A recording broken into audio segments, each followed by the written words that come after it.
A good sponsor tonight is Rockwood Electric Utility. The employees are proud to sponsor high school football in Roane County. They support all young people in Roane County in numerous ways. General Manager Kendall Bear and all the employees of REU say good luck to all the Roane County teams. Those sponsors, the City of Rockwood. Tonight, the City of Rockwood is always very proud of Rockwood High School and all of its endeavors and the students. And they're very excited to showcase young athletes, the cheerleaders, and the band here on Channel 12 for these Rockwood football games. So from the mayor and city administrator, councilman, all of the employees say go Tigers. Tigers now will pick up on this one. They'll let it go out of bounds. And so they will place the ball at the 35. And it'll be a Hammers first down for Rockwood. 2:11 left in the football game.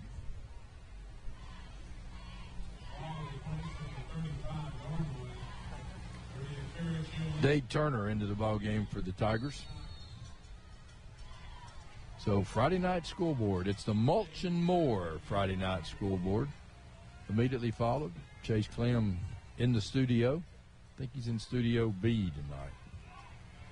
So he'll take your phone calls, talk about the ball games that you're interested in tonight. And the Tigers are going deep. They got a man there off his fingertips. Wow, they got what they wanted right there. Sure did. Brackett gets hit, and he's just, I mean, that's perfect. Perfect pass. Hit him in a bad place. So 2:06.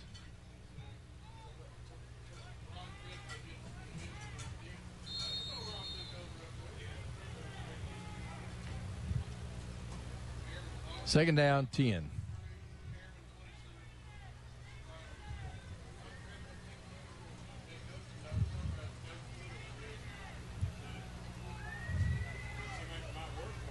Coming around the left side. Flag. And Price is out of bounds, but a flag is going to be thrown.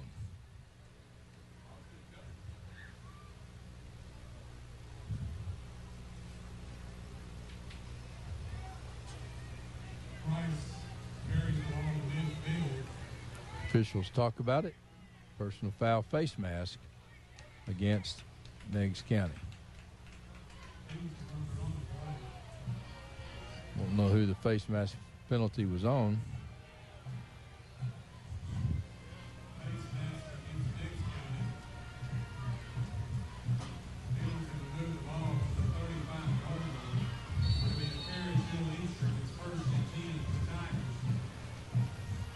So it'll be first and 10 for the Tigers. 1:48 left.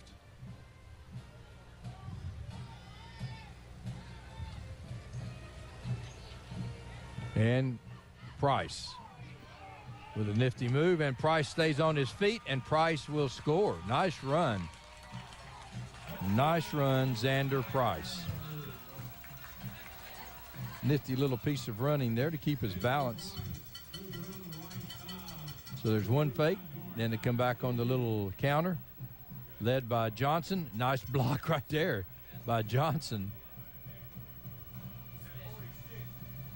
So Johnson with a pancake block. Gonna go for two here. Go for two.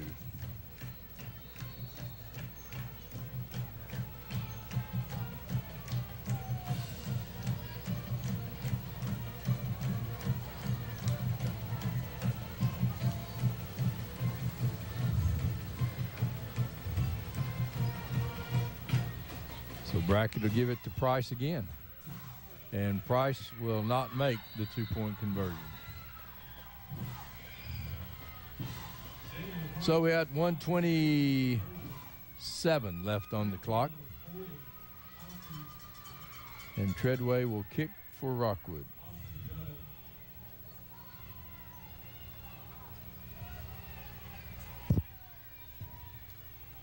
Edwards' score of interest final. Maryland 27, Sunbright 43. Wow.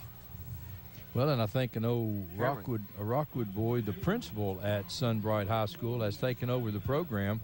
Coach resigned, and that's his first win as a high school coach. He was middle school coach.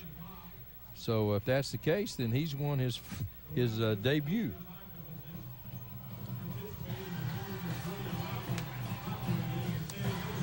And that's a big loss for Harriman.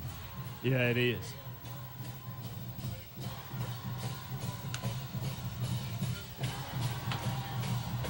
This Meigs County team's a tough team, Ron. They are. They've got. They've got a little bit of speed, everything. They've got strength. Physical football team, and they've got Swafford. Yeah. Well, He's a triple threat.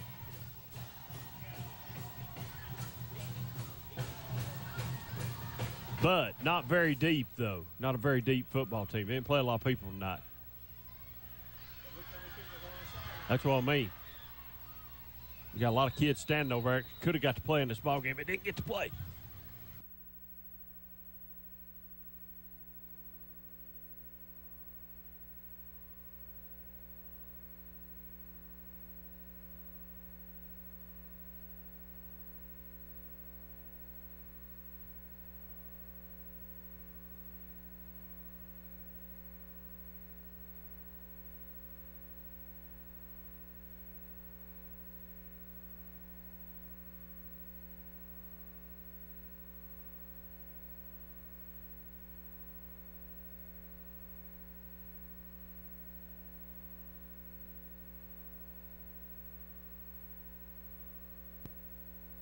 Deep, though. Not a very deep football team. They didn't play a lot of people tonight. That's what I mean. You got a lot of kids standing over there. Could have got to play in this ball game, but didn't get to play.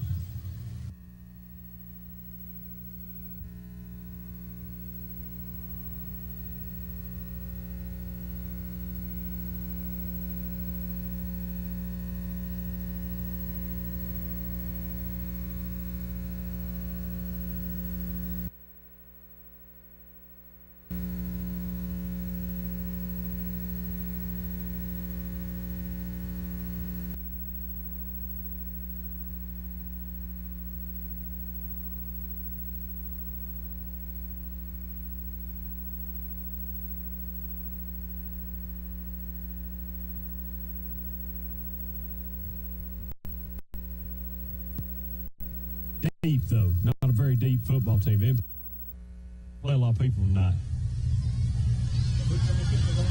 That's what I mean.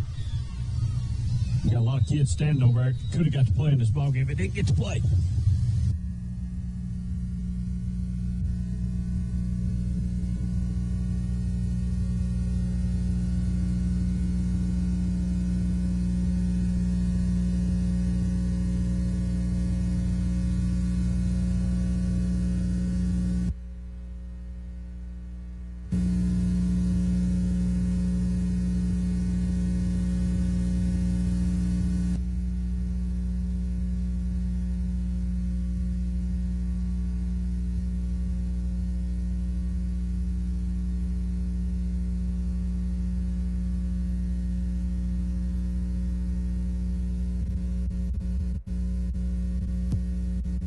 Deep, though. Not a very deep football team. They didn't play a lot of people tonight.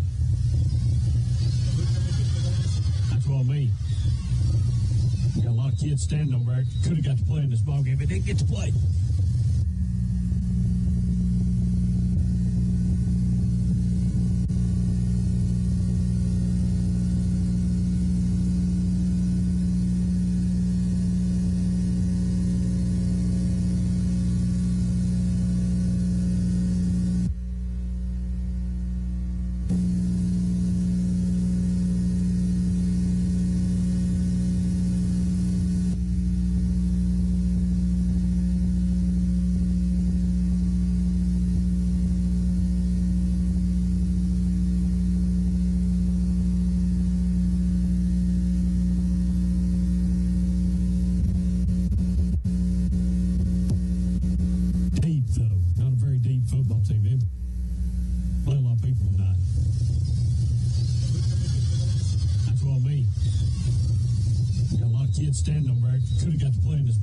didn't get to play.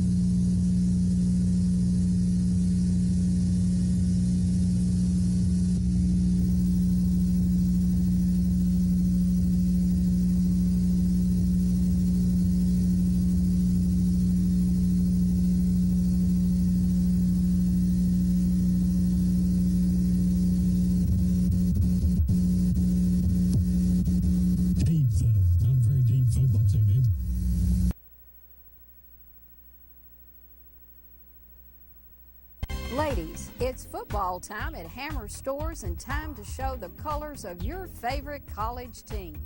Hurry to Hammers and get ready for the big weekend games, the tailgate parties, or game day Fridays at work. Choose from top labels sold in better specialty stores and upscale department stores. Put together a dressy two-piece outfit or go casual with a beautiful top and jeans. Shop Hammers and get set for kickoff now. That was me, way back when.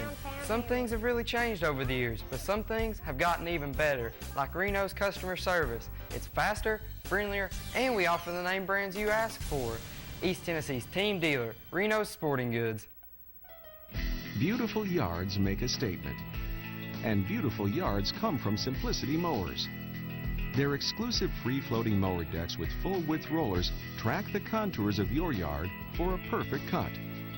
So visit your neighborhood Simplicity dealer today and start the conversation about your lawn. Simplicity, the way to a beautiful lawn.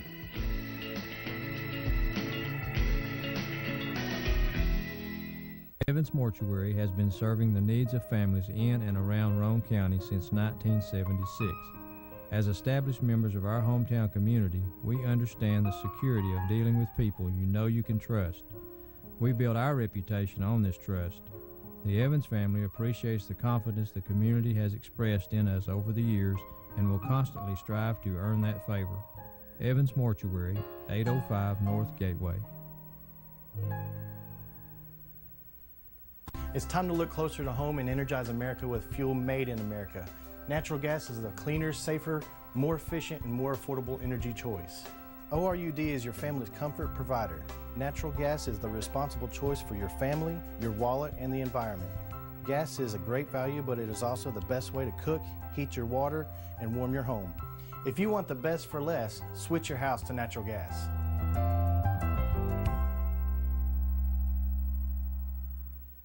The Harriman Utility Board provides electric, gas, water, and sewer services for the city of Harriman, as well as most of Roane and Morgan counties. Recent major projects include an upgrade of our 161 kilovolt electric substation. Another ongoing project is the rehabilitation of an antiquated sewer system, including an upgrade of our wastewater treatment plant. These projects will improve the quality and reliability of these services and meet state and federal requirements. For more information, visit our website at hub-tn.com or call us at 865-882-3242. Get yourself unchained from large pharmacies. Shop and support your local independent pharmacies in our hometowns. In Kingston, shop Kinzer Drugs. In Harriman, shop Chase Drugs. And in Rockwood, Live and Let Live Drugstore. Keep our money local to help our community. Your independent pharmacies help support local high school sports, local civic groups, little leagues, marching bands, annual staffs, yearbooks, and other school clubs and activities. Remember, in Harriman, shop Chase Drugs. In Kingston, visit Kinzer Drugs. And in Rockwood, Live and Let Live Drugstore. The next time you have prescription need, try your local hometown independent pharmacy. We were here for you before the chains, and we're here for you now. In Kingston, Kinzer Drugs. In Harriman, Chase Drugs. And in Rockwood, support Live and Let Live Drugstore. Be sure to spend your dollars locally. And please support our young people of today because they will be our leaders tomorrow.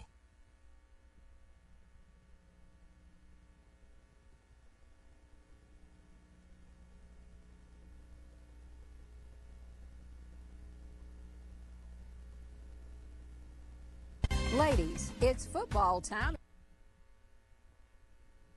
Ladies, it's football time at Hammer Stores and time to show the colors of your favorite college team.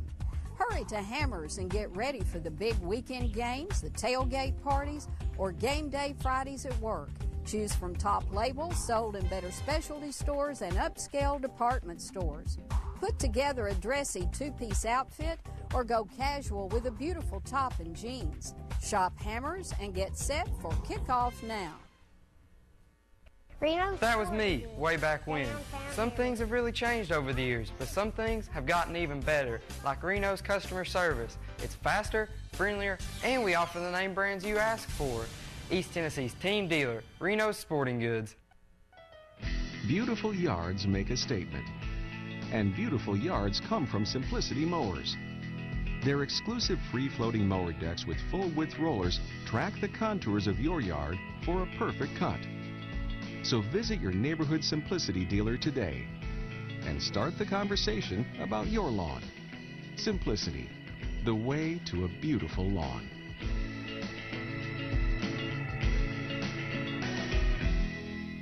Evans Mortuary has been serving the needs of families in and around Roane County since 1976. As established members of our hometown community, we understand the security of dealing with people you know you can trust. We build our reputation on this trust. The Evans family appreciates the confidence the community has expressed in us over the years and will constantly strive to earn that favor. Evans Mortuary, 805 North Gateway. It's time to look closer to home and energize America with fuel made in America. Natural gas is a cleaner, safer, more efficient, and more affordable energy choice. ORUD is your family's comfort provider. Natural gas is the responsible choice for your family, your wallet, and the environment. Gas is a great value, but it is also the best way to cook, heat your water, and warm your home. If you want the best for less, switch your house to natural gas.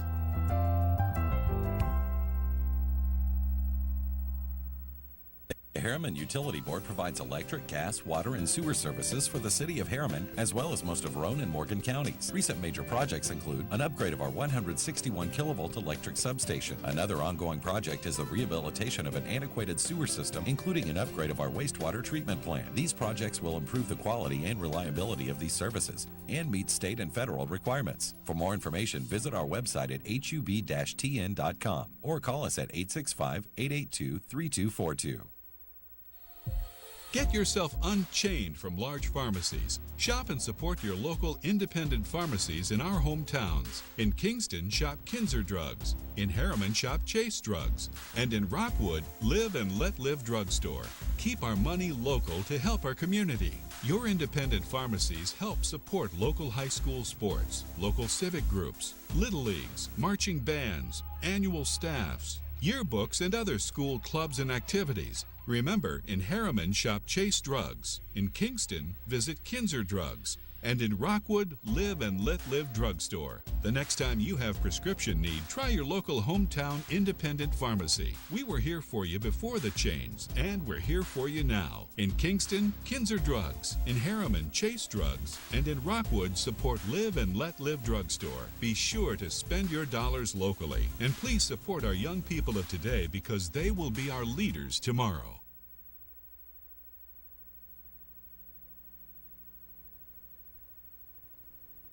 Ladies, it's football time at Hammer Stores and time to show the colors of your favorite college team.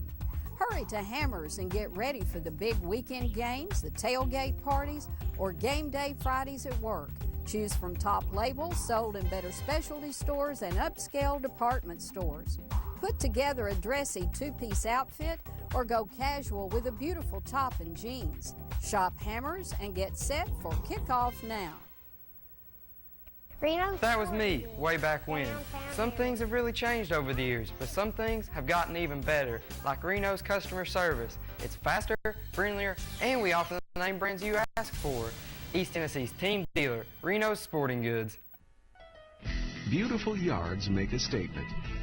And beautiful yards come from Simplicity Mowers. Their exclusive free-floating mower decks with full-width rollers track the contours of your yard for a perfect cut. So visit your neighborhood Simplicity dealer today and start the conversation about your lawn. Simplicity, the way to a beautiful lawn.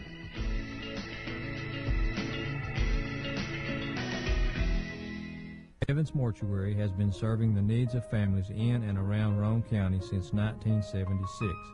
As established members of our hometown community, we understand the security of dealing with people you know you can trust. We build our reputation on this trust. The Evans family appreciates the confidence the community has expressed in us over the years and will constantly strive to earn that favor. Evans Mortuary, 805 North Gateway. It's time to look closer to home and energize America with fuel made in America. Natural gas is a cleaner, safer, more efficient, and more affordable energy choice. ORUD is your family's comfort provider. Natural gas is the responsible choice for your family, your wallet, and the environment. Gas is a great value, but it is also the best way to cook, heat your water, and warm your home. If you want the best for less, switch your house to natural gas.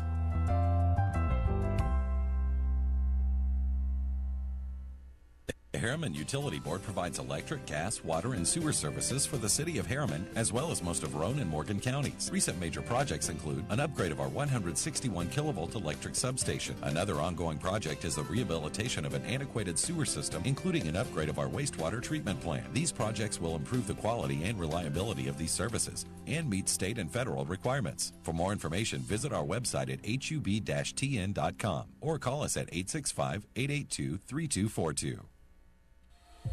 Get yourself unchained from large pharmacies. Shop and support your local independent pharmacies in our hometowns. In Kingston, shop Kinzer Drugs. In Harriman, shop Chase Drugs. And in Rockwood, Live and Let Live Drugstore. Keep our money local to help our community. Your independent pharmacies help support local high school sports, local civic groups, little leagues, marching bands, annual staffs, yearbooks, and other school clubs and activities. Remember, in Harriman, shop Chase Drugs. In Kingston, visit Kinzer Drugs. And in Rockwood, Live and Let Live Drugstore. The next time you have prescription need, try your local hometown independent pharmacy. We were here for you before the chains, and we're here for you now. In Kingston, Kinzer Drugs. In Harriman, Chase Drugs. And in Rockwood, support Live and Let Live Drugstore. Be sure to spend your dollars locally. And please support our young people of today because they will be our leaders tomorrow.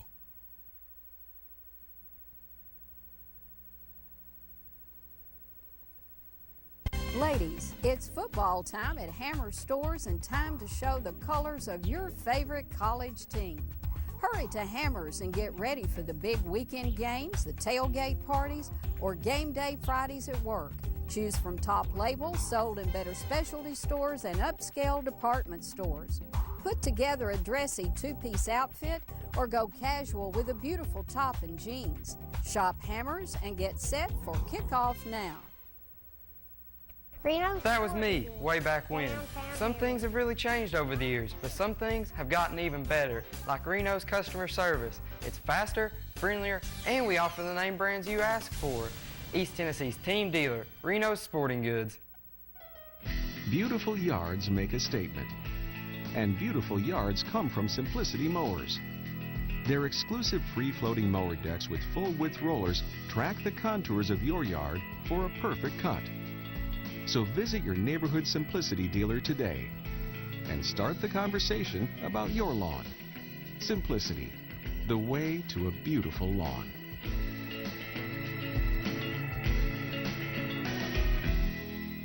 Evans Mortuary has been serving the needs of families in and around Roane County since 1976. As established members of our hometown community, we understand the security of dealing with people you know you can trust. We build our reputation on this trust. The Evans family appreciates the confidence the community has expressed in us over the years and will constantly strive to earn that favor. Evans Mortuary, 805 North Gateway. It's time to look closer to home and energize America with fuel made in America. Natural gas is a cleaner, safer, more efficient, and more affordable energy choice. ORUD is your family's comfort provider. Natural gas is the responsible choice for your family, your wallet, and the environment. Gas is a great value, but it is also the best way to cook, heat your water, and warm your home. If you want the best for less, switch your house to natural gas.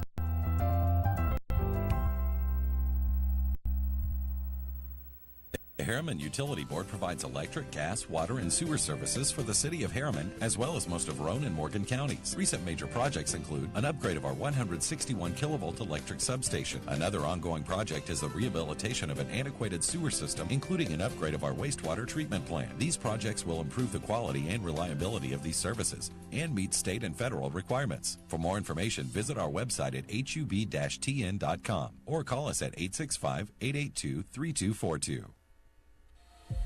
Get yourself unchained from large pharmacies. Shop and support your local independent pharmacies in our hometowns. In Kingston, shop Kinzer Drugs. In Harriman, shop Chase Drugs. And in Rockwood, Live and Let Live Drugstore. Keep our money local to help our community. Your independent pharmacies help support local high school sports, local civic groups, little leagues, marching bands, annual staffs, yearbooks, and other school clubs and activities. Remember, in Harriman, shop Chase Drugs. In Kingston, visit Kinzer Drugs. And in Rockwood, Live and Let Live Drugstore. The next time you have prescription need, try your local hometown independent pharmacy. We were here for you before the chains, and we're here for you now. In Kingston, Kinzer Drugs. In Harriman, Chase Drugs. And in Rockwood, support Live and Let Live Drugstore. Be sure to spend your dollars locally. And please support our young people of today, because they will be our leaders tomorrow.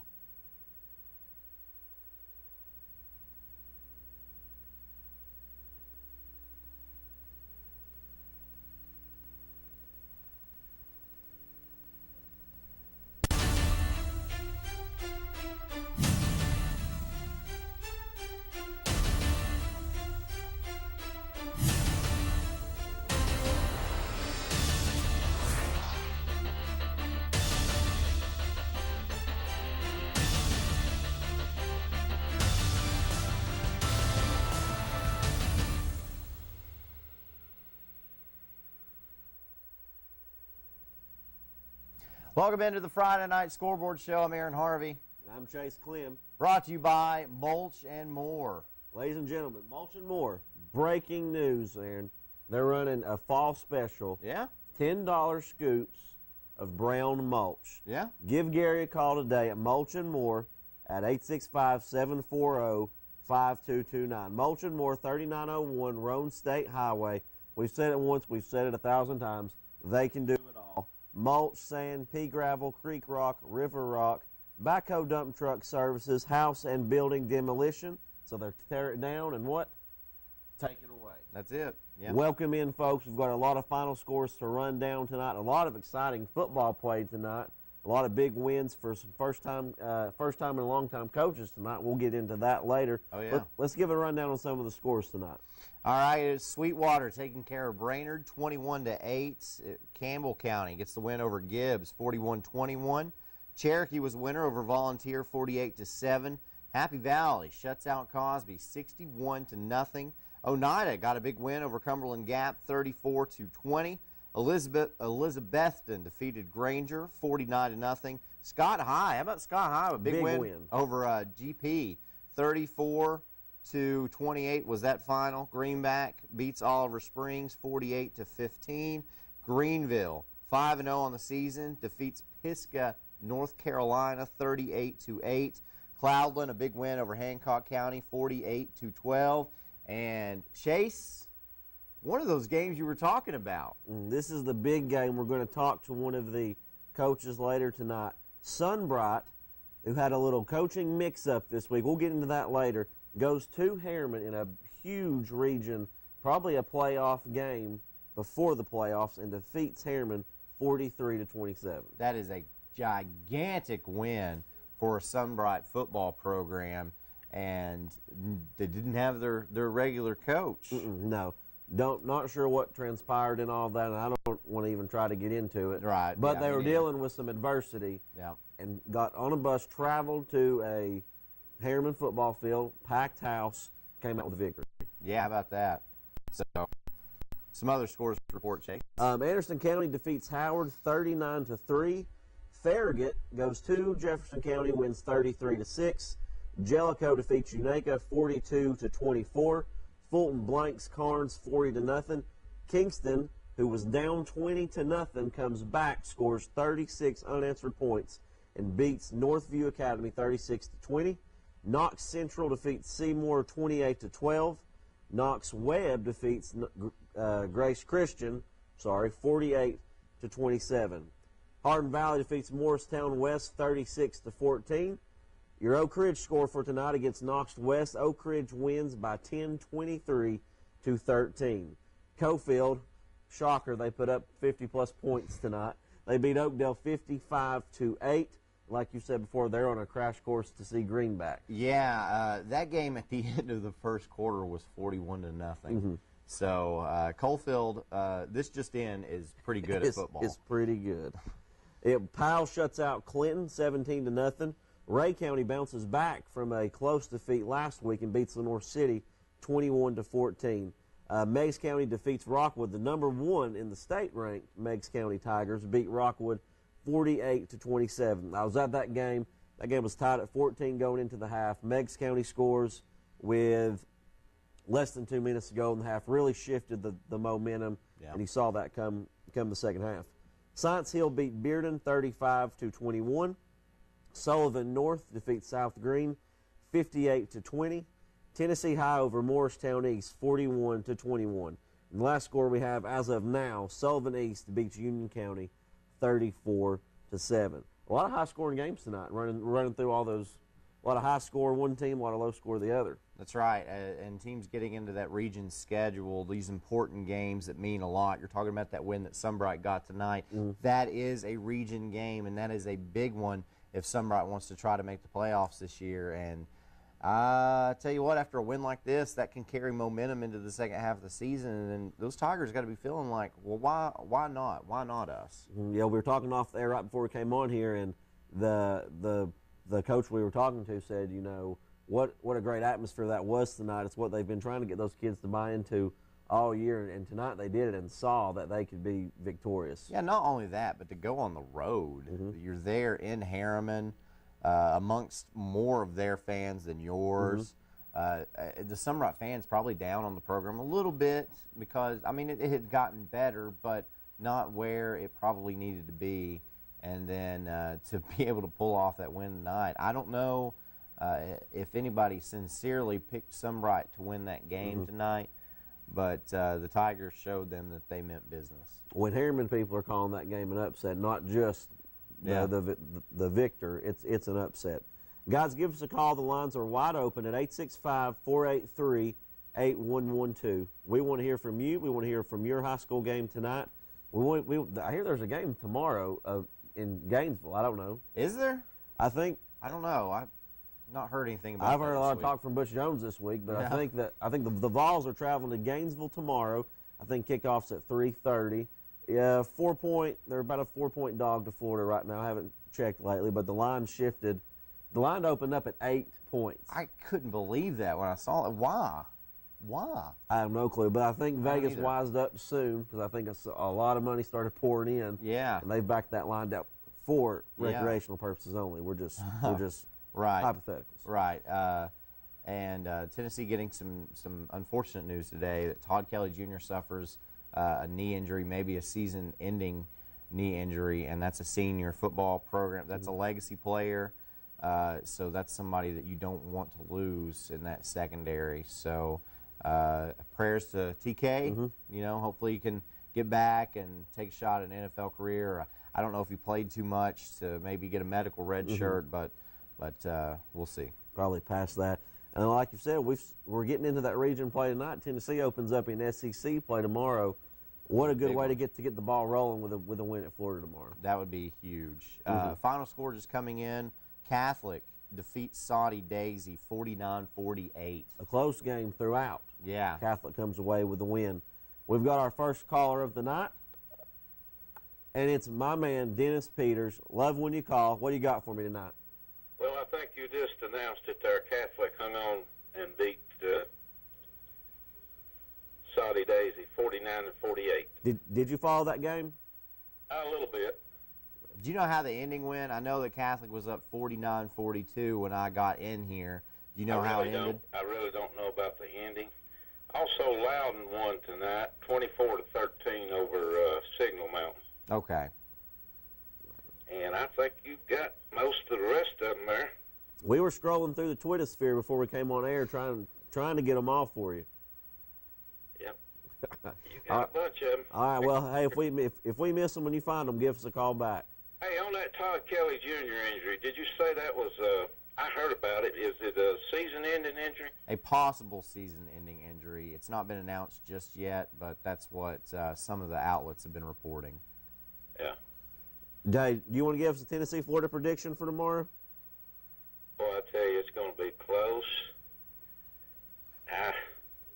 I don't know. It's going to be close. I'm hoping we can pull it out somehow. Just go ahead and say it. Vols by 40. Balls by 40. That's what I'm saying. All right. Hey, call us back, brother. Appreciate it.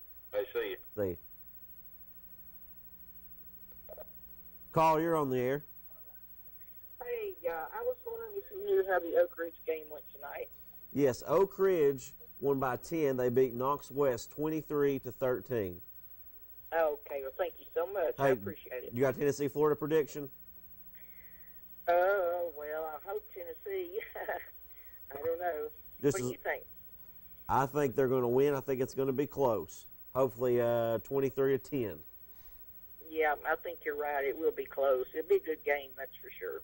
Good deal. Hey, we appreciate you calling. All right, thank you, sir. Thank you. Bye-bye. Yeah, a close game tomorrow. I don't know how good of a game it's going to be. That's why I think it's going to be so low scoring. Yeah, it's going to be ugly. I don't know what the over-under is. I think it was about 49.5. Definitely probably going to be under that. I would think so, honestly. I know, what was it, 3 years back, the final score was 9-10. Yeah, look at baseball. You know, I wouldn't say that this isn't going to be similar than that. I wouldn't back away from that. Go ahead, caller. Hey, I got one more. This is kind of out of our region, but Murfreesboro, Oakland beat Riverdale 43-14. Both of those teams were undefeated. I bet that was the place to be tonight. 43-14, Oakland. I bet it was a packed house tonight. Standing room only. All right. Later. Caller, you're on the air. Yes, we just turned on the Friday night scoreboard and heard something about Todd Kelly Jr. Yes. What's going on with him?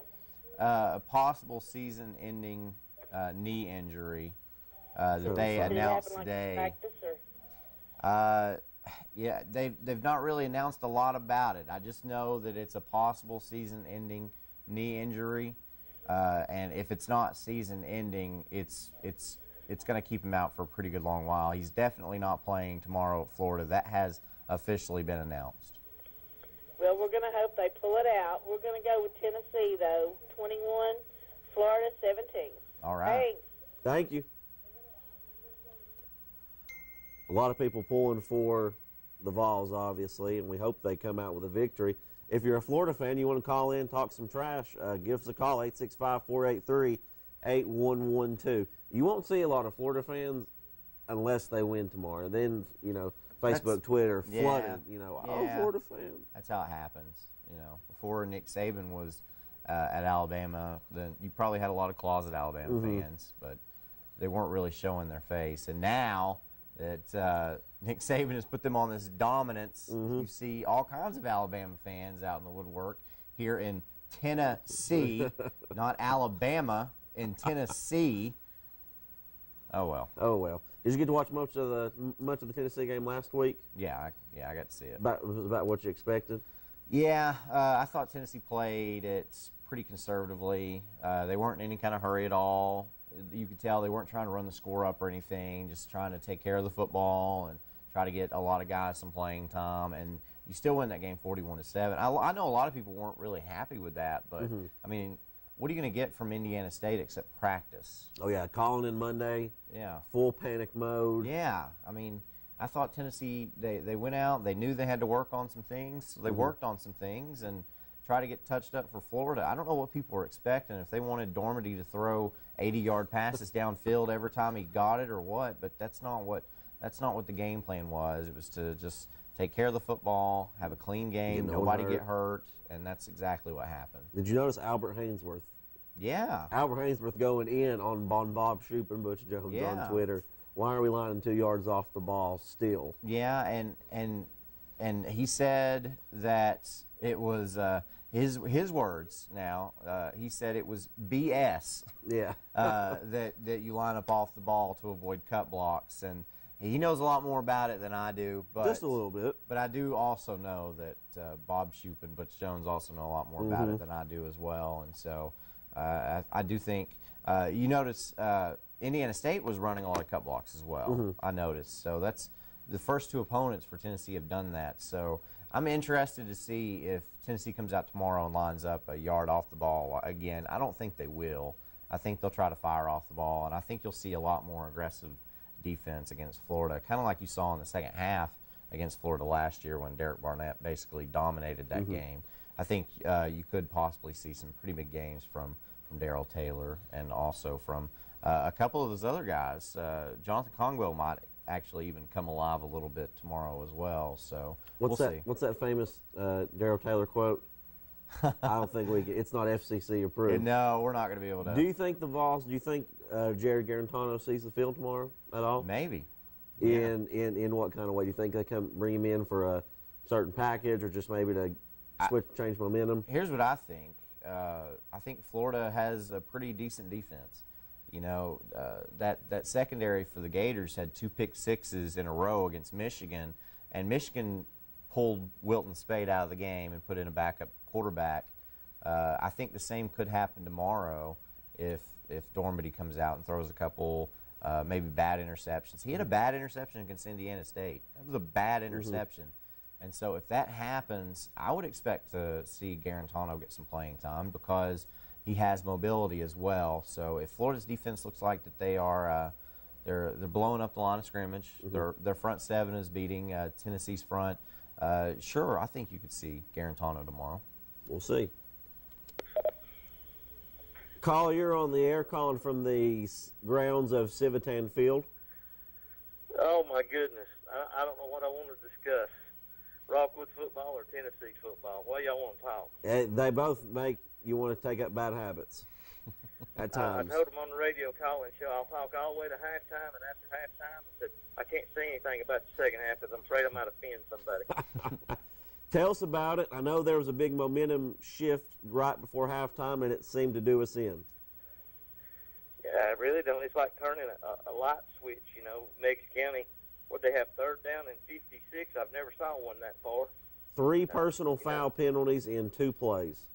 It reminded me of the 74 Meigs County game when they got about 4 unsportsmanlike and it broke out into the biggest brawl in Rockwood history. I thought we was heading that way, but, you know, we score and go up 14-6 with 4 minutes to go, and what do? We give them a cheapie with 17 seconds to go, and it's just like we win at halftime, and I can't even describe the next 5 minutes of football. I'd probably get thrown off the air, but it was not probably the worst 5 minutes of football in Rockwood history. Is Meigs County, after seeing them play, are they the #1 team in the state? I believe I'd take a 2-2 Marion County team over them any day of the week. I think Keith said that Marion County goes to Coalfield here one of these weeks, so we'll find out how good they are. You know, I don't think they're the #1 team in the state because they couldn't run the ball on us. Yeah, they run it a little bit there at the end, but you know, in the first half they just couldn't get it going on us. So, in my opinion, they're a good football team. Don't get me wrong, but I don't think they're the #1 ranked team in the state. Moving forward, you know a little bit about the history of the next week's game, Rockwood versus Harriman. It is the longest-running rivalry in the state of Tennessee. It will be game number 98 when we play Thursday night at Harriman. And that's more.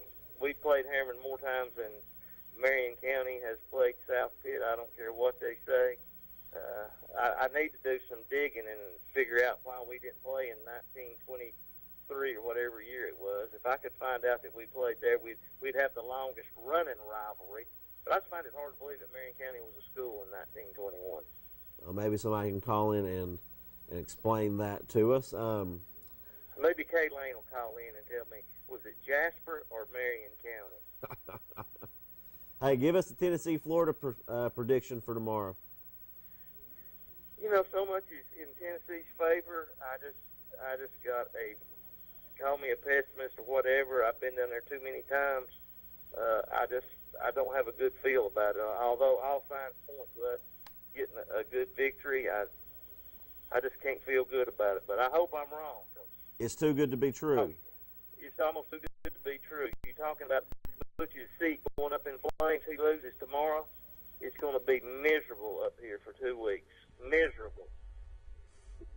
Well, Dad, thanks for calling. Thanks for keeping us updated on Rockwood football, all things Rockwood, and hope the Vols pull out a win tomorrow. GBO, baby. Aaron, what do you think? Let's take a quick break, pay a few bills. Our phone lines are wide open. Give us a call at 865-483-8112. This is the Friday Night Scoreboard brought to you by Mulch, where folks are running a fall special, $10 a scoop, brown mulch only. Give Gary a call, 865-740-5229, and we'll be right back.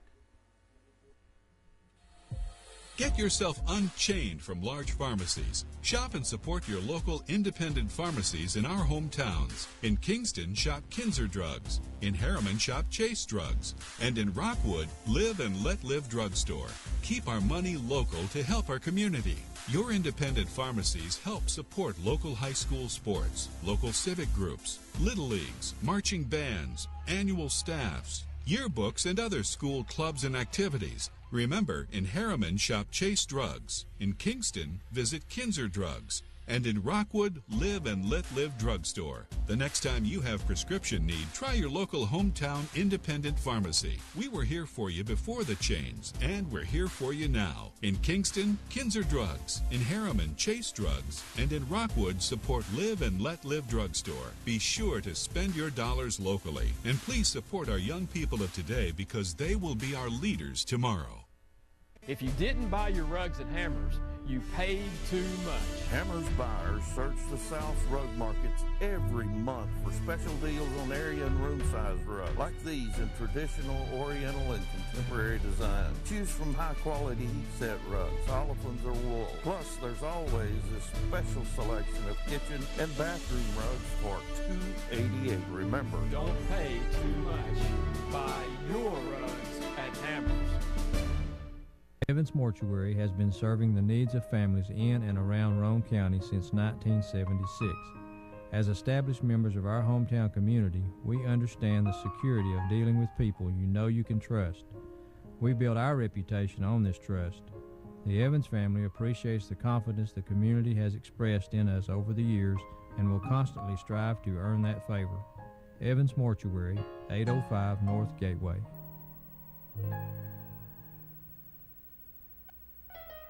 Beautiful yards make a statement.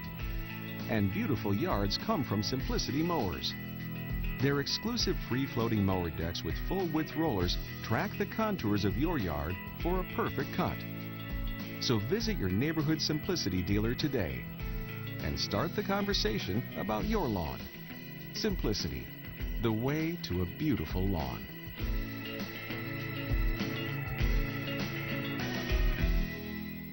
It's time to look closer to home and energize America with fuel made in America. Natural gas is a cleaner, safer, more efficient, and more affordable energy choice. ORUD is your family's comfort provider. Natural gas is the responsible choice for your family, your wallet, and the environment. Gas is a great value, but it is also the best way to cook, heat your water, and warm your home. If you want the best for less, switch your house to natural gas.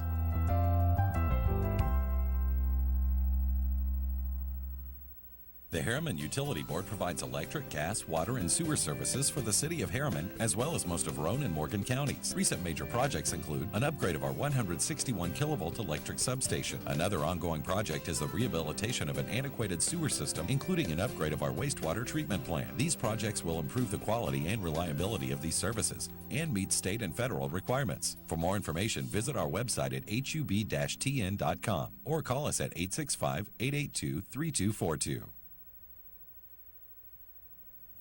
Welcome back to the Mulch & More Friday Night Scoreboard, brought to you by Mulch & More. Give Gary a call today at 865-740-5221.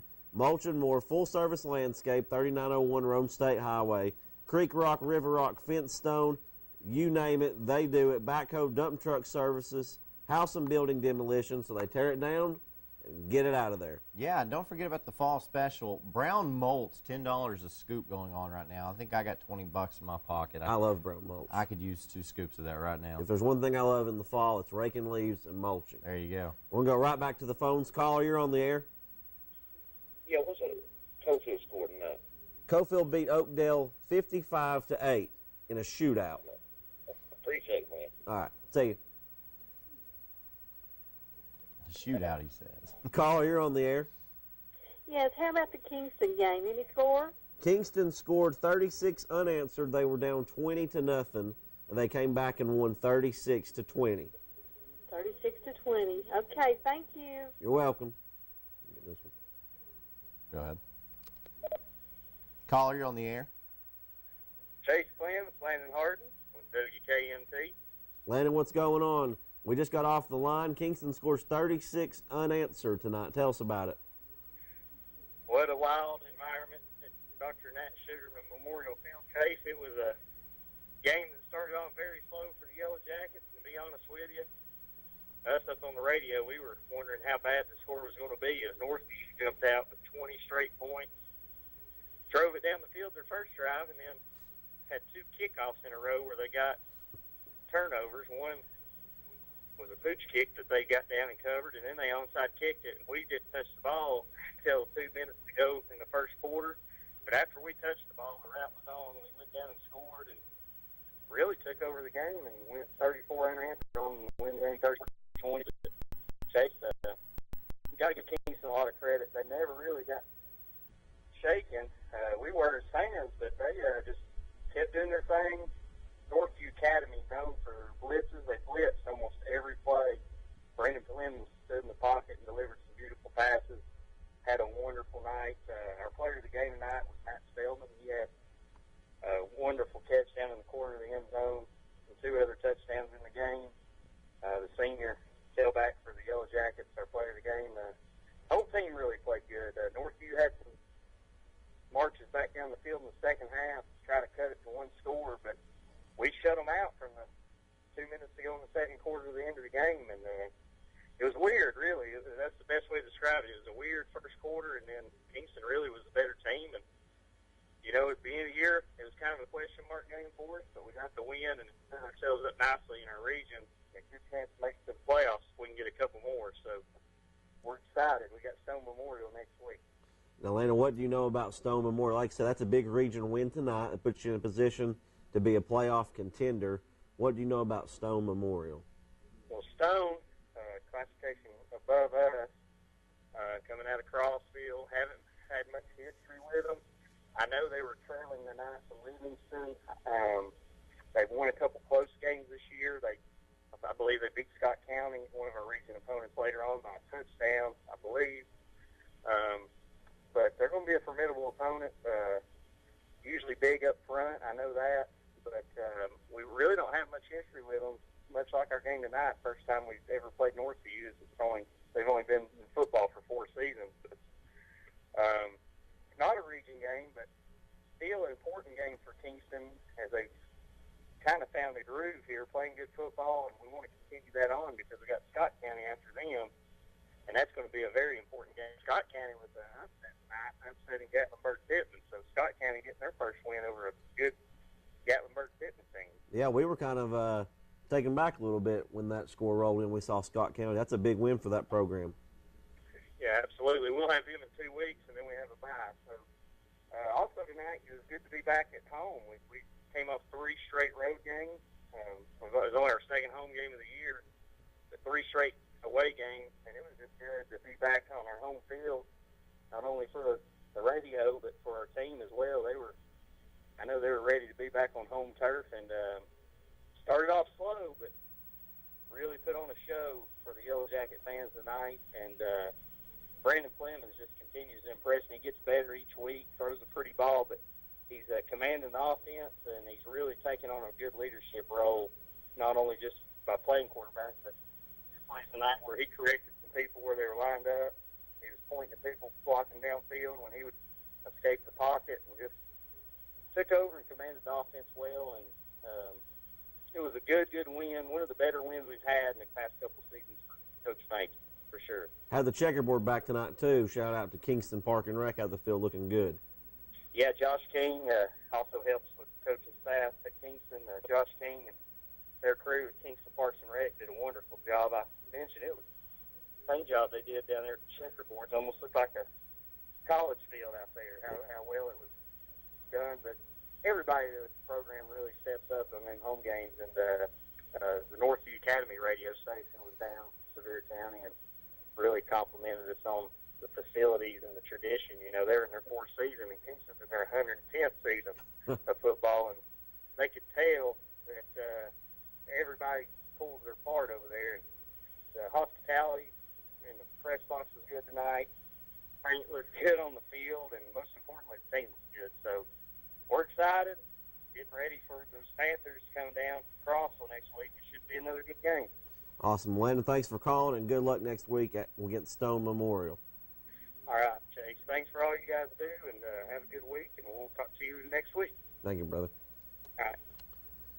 You know, Aaron, like you said, it takes an entire, not town, but an entire group of people for 3 hours of football on a Friday night. It does, and that's why some struggling programs, they have to get everyone on board with that. Everybody has to realize that everybody's going to pull apart or everyone has to play a part for a program to be successful, especially a football program, because it's a massive production as well. You know, there's pomp and circumstance that goes into it, and hats off to Kingston for being able to take care of the field and put on a good show, because it doesn't matter the result of the game. You're going to go and you're going to have a good time before the final outcome, you know. So even if your favorite team wins, you're going to enjoy your trip to, or even if your favorite team doesn't win, you're going to enjoy your trip to Kingston. That's right. Congratulations to them on a win tonight. Try that one more time. Maybe not. We've got a caller. I'm trying to bring them in. Caller, you're on the air. I got a corrected score for you. Farragut beat Jefferson County. You got on your board 33-6 Jefferson County, but Farragut won big, I believe. Farragut wins. Do you know what the final was to that? 33-6, I believe. I believe you got the score reversed. So we got the score right, the team wrong. You got Jefferson County 33, Farragut 6. I Oh, believe yeah. it's reversed. All right, we'll get that corrected. Thank you for pointing that out. Okie dokie. We don't want to be fake news. Hey, do you have a Tennessee-Florida score for us tomorrow? I hope I'm wrong. I really hope I'm wrong. But if I were picking a score, I'd say 31-10 Florida. Oh, no. That's bad. I hope I'm wrong. I hope you are, I too. think Tennessee will score on a punt return and a field goal. On a punt return and a field goal, so no offensive touchdowns. I'm afraid there won't be, but I mean that's my prediction. But I hope and pray that I'm wrong. What about the trash can? I don't know. All right, well, hey, thanks for calling. Whatever turns you on. All right, see you. Whatever. All right. Caller, you're on the air. Hey guys, how's it going? What's going on? Hey, it's Alex. I just got out of the Oak Ridge game. Just want to call you and give you a quick update. Wildcats, I'm assuming you guys probably have gotten the score. I haven't had a chance to. I'm on the road right now, so I haven't seen. But they got the victory tonight against the West team that was not the best West team we've seen, but the Wildcats haven't actually played them since 1961, so kind of hard to imagine they haven't played each other. But anyways, Oak Ridge gets the victory and goes to 2-0 in region after a rough week last week. Awesome. Give us a little bit of the insight. I know a lot of people call in and ask about the Oak Ridge game, and we're never there. We don't know Oak Ridge football like you are. Can you kind of give us a recap of the game? Yeah, I'll try to make it semi-brief here. I don't want to bore anybody. But basically, in the first half, it was 0-0 until Oak Ridge got on the West had a chance to kick a field goal early in the ball game. They missed that. And then Oak Ridge had a chance to kick one earlier in the second quarter, and they missed that. And then Oak Ridge drove down again. I think it was the next drive late in the second quarter, and finally threw a touchdown pass along. I think it was like a 55-ish yarder to a receiver from Johnny Stewart. And they got on the board and went 7-0 as we went into half. And in the second half, Oak Ridge came out again. Another touchdown this time, I think it was to Jason McGee from Stewart, another long touchdown pass. And then Johnny ended up having a rushing touchdown late in the ball game, and Oak Ridge ended up winning 23-13. A good night for the Wildcats. Two teams who had very good defenses, but Oak Ridge's offense, although they haven't looked extremely sharp, been consistently sharp for this season throughout, they looked good tonight against a pretty good West team. So good news for Wildcat fans. But Coach Gaddis talked about after the game, the best news is not that they won by 10 or that, this or that. The best news is that they won because they're 2-0 in the region. And at this point in the season, your overall record at 3-2 is not nearly as important as the 2-0 in region play is, as you guys very well know. And who does Oak Ridge, who do they have next week? They have Sevier County. Sevier County comes to town. I don't know. Did they win last night? I didn't see the outcome of that game. They did. They won 41-24 against South Doyle. Okay. South Doyle. Okay, appreciate that. Yeah, they come to town next week, and Winston Russell will stay in Oak Ridge, and they're going to honor him at the game. He's a longtime coach. He's coached at Oak Ridge football since the 80s. He coached before that. He coached at Robertsville. So he's big time in Oak Ridge athletics. He's impacted a lot of people's lives. So if you're an Oak Ridge fan and a Winston Russell fan, pretty much one and the same. So I think even Coach Lucier may be there next week to help honor him. So that'll be a fun time at Blankenship Field. Away for 3 weeks, and now we're going to be back home for 4 weeks. So Oak Ridge, after next week's home game, this week's home game, next week's home game, they'll have 2 more after that. So Blankenship Field will be worn out after that's done. But the other thing I wanted to come out, and I wanted to ask you both before I get off here. I know it's not that time yet, but I'm not coming by, and I may not make it be awake by the time you say that. What do you guys say about tomorrow's Florida game? Vols, 23-10. I think I'll go Vols 17-10. I'm like you guys. My heart says Vols. My brain says I've been in this suit long enough to know that doesn't happen. But it happened last year. So I seriously think so, guys. I think that if we can put 3 touchdowns on the board, even if that's an offensive one, a defensive one, and a special teams one, however you get it. If you get to 20 points, I think the first team to 20 wins this ball game. Very well I can be that way. don't think Florida can put up 20 points, but the problem will be those points are going to have to come from somewhere, and somebody's going to have to step up. So, anyways, I'll get off here and free up your lines. I appreciate your time, and go Vols. Go Vols. Thank you. Carl, you're on the air. Hey, good afternoon, guys. How you all doing tonight? We're doing great. Good. I had a question, and after I asked, I'll hang up and listen. I was doing a little bit of due diligence, and I noticed that on the scoreboard that Anderson County's actually put up several points per game. And I looked at their schedule, and I was just wondering if you guys knew exactly how they got reclassified. I noticed that Fulton, Oak Ridge, Austin East, and Central, and teams like that's not on the schedule anymore. They're playing, I think it's Sequoia, Hickson, and a lot of football teams that are just not even in this region. I mean, I think Howard's in Chattanooga. If anybody knows, or if you guys know, what classification that they left from and how they got in the one that they're in, because it seems like it's just, out of the 4 or 5 games they've played, I think they put up close to over 200 points. It's like it's not even really competitive anymore. So if you guys know, or if anybody listening could call in and explain what classification or division they were in versus what they've been put in now and why, I'd like to know. Thank you guys very much. Thank you, sir. Uh-huh. That, Aaron, might be a Johnathon Cox question. Yeah. As we're Morone and Morgan County. So, Jonathan, if you're listening, for that matter, if anybody's listening and knows about that reclassification deal with Anderson County, give us a call. Let us inform us, educate us on that. I don't think they got moved in classification. They were 5A last year, and they're 5A this year.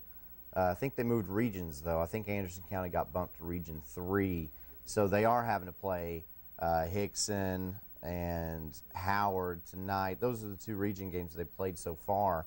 The other teams in their region they have to play East Ridge, Chattanooga Central, East Hamilton, and Sequoia. So unfortunately for Anderson County, I think they were the outlying team that got shifted. So unfortunately for them, they had to travel a little bit. You know, you hate that. You hate that a team would have to have those forced games where they have to travel so far away, but unfortunately sometimes that happens. So that is as far as our knowledge expounds on pretty much on that subject. Yeah. So if you can enlighten us, Johnathon Cox, if you're out there, give us a call at 865-483-8112. We're going to take a quick break. We want to hear from you. Talk high school football, talk Tennessee football, NFL football. Call and give us your scores for tomorrow. We're going to take a quick break, pay some bills. This is the Mulch & More Friday Night Scoreboard. Guys, give Gary a call today. We will be right back. Ladies, it's football time at Hammer Stores and time to show the colors of your favorite college team. Hurry to Hammers and get ready for the big weekend games, the tailgate parties, or game day Fridays at work. Choose from top labels sold in better specialty stores and upscale department stores. Put together a dressy two-piece outfit or go casual with a beautiful top and jeans. Shop Hammers and get set for kickoff now. That was me, way back when. Some things have really changed over the years, but some things have gotten even better, like Reno's customer service. It's faster, friendlier, and we offer the name brands you ask for. East Tennessee's team dealer, Reno's Sporting Goods. Beautiful yards make a statement. And beautiful yards come from Simplicity Mowers. Their exclusive free-floating mower decks with full-width rollers track the contours of your yard for a perfect cut. So visit your neighborhood Simplicity dealer today and start the conversation about your lawn. Simplicity, the way to a beautiful lawn.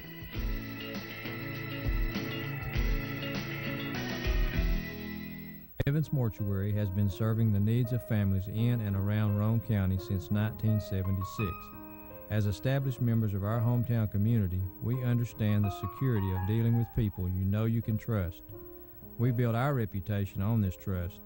The Evans family appreciates the confidence the community has expressed in us over the years and will constantly strive to earn that favor.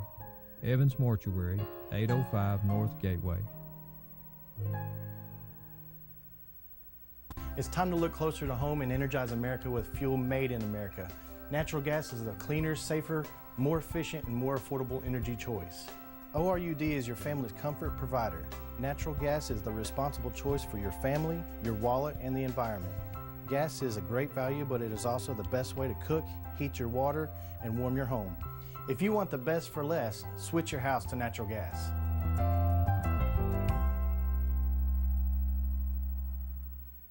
The Harriman Utility Board provides electric, gas, water, and sewer services for the city of Harriman, as well as most of Roane and Morgan counties. Recent major projects include an upgrade of our 161 kilovolt electric substation. Another ongoing project is the rehabilitation of an antiquated sewer system, including an upgrade of our wastewater treatment plant. These projects will improve the quality and reliability of these services and meet state and federal requirements. For more information, visit our website at hub-tn.com or call us at 865-882-3242.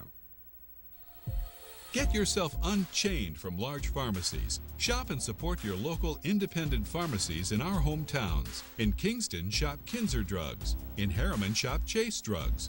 And in Rockwood, Live and Let Live Drugstore.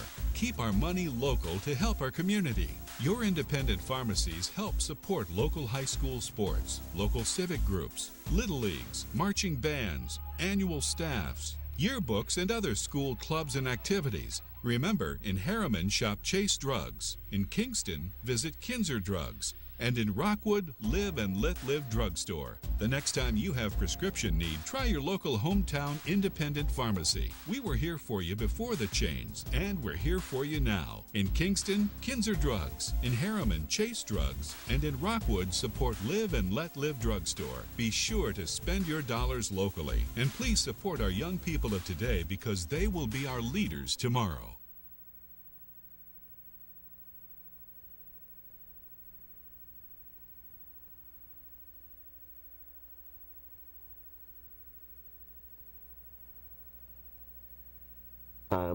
I've jarred my memory. Remind me, ask and ye shall receive. That's right. Yeah. That's right. That's in a book out there.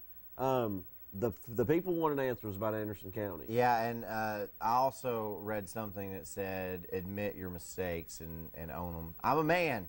I made a mistake. I said that Anderson County was not reclassified, or they were. Yeah, they went from 4A to 5A.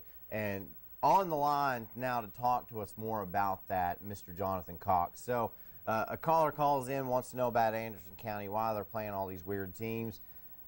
Dr. Cox, tell us about it. First off, that's a pretty good book you're reading there. Yeah. Second off is Anderson County was reclassified to 4A football, which you corrected. And when Anderson County was reclassified to that 4A, they were going to be in there with the likes of Fulton and Carter and Seymour, and I think one other local team, and Gibbs, and all those teams that were in 4A football decided to go to 5A football due to a couple things. Seymour, Carter, and Gibbs all decided to come together and say, hey, let's go to 5A.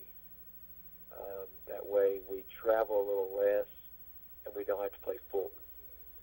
And I know I'm a Fulton fan, but that's basically what happened. Well, someone at Carter spilled the beans before classifications came out.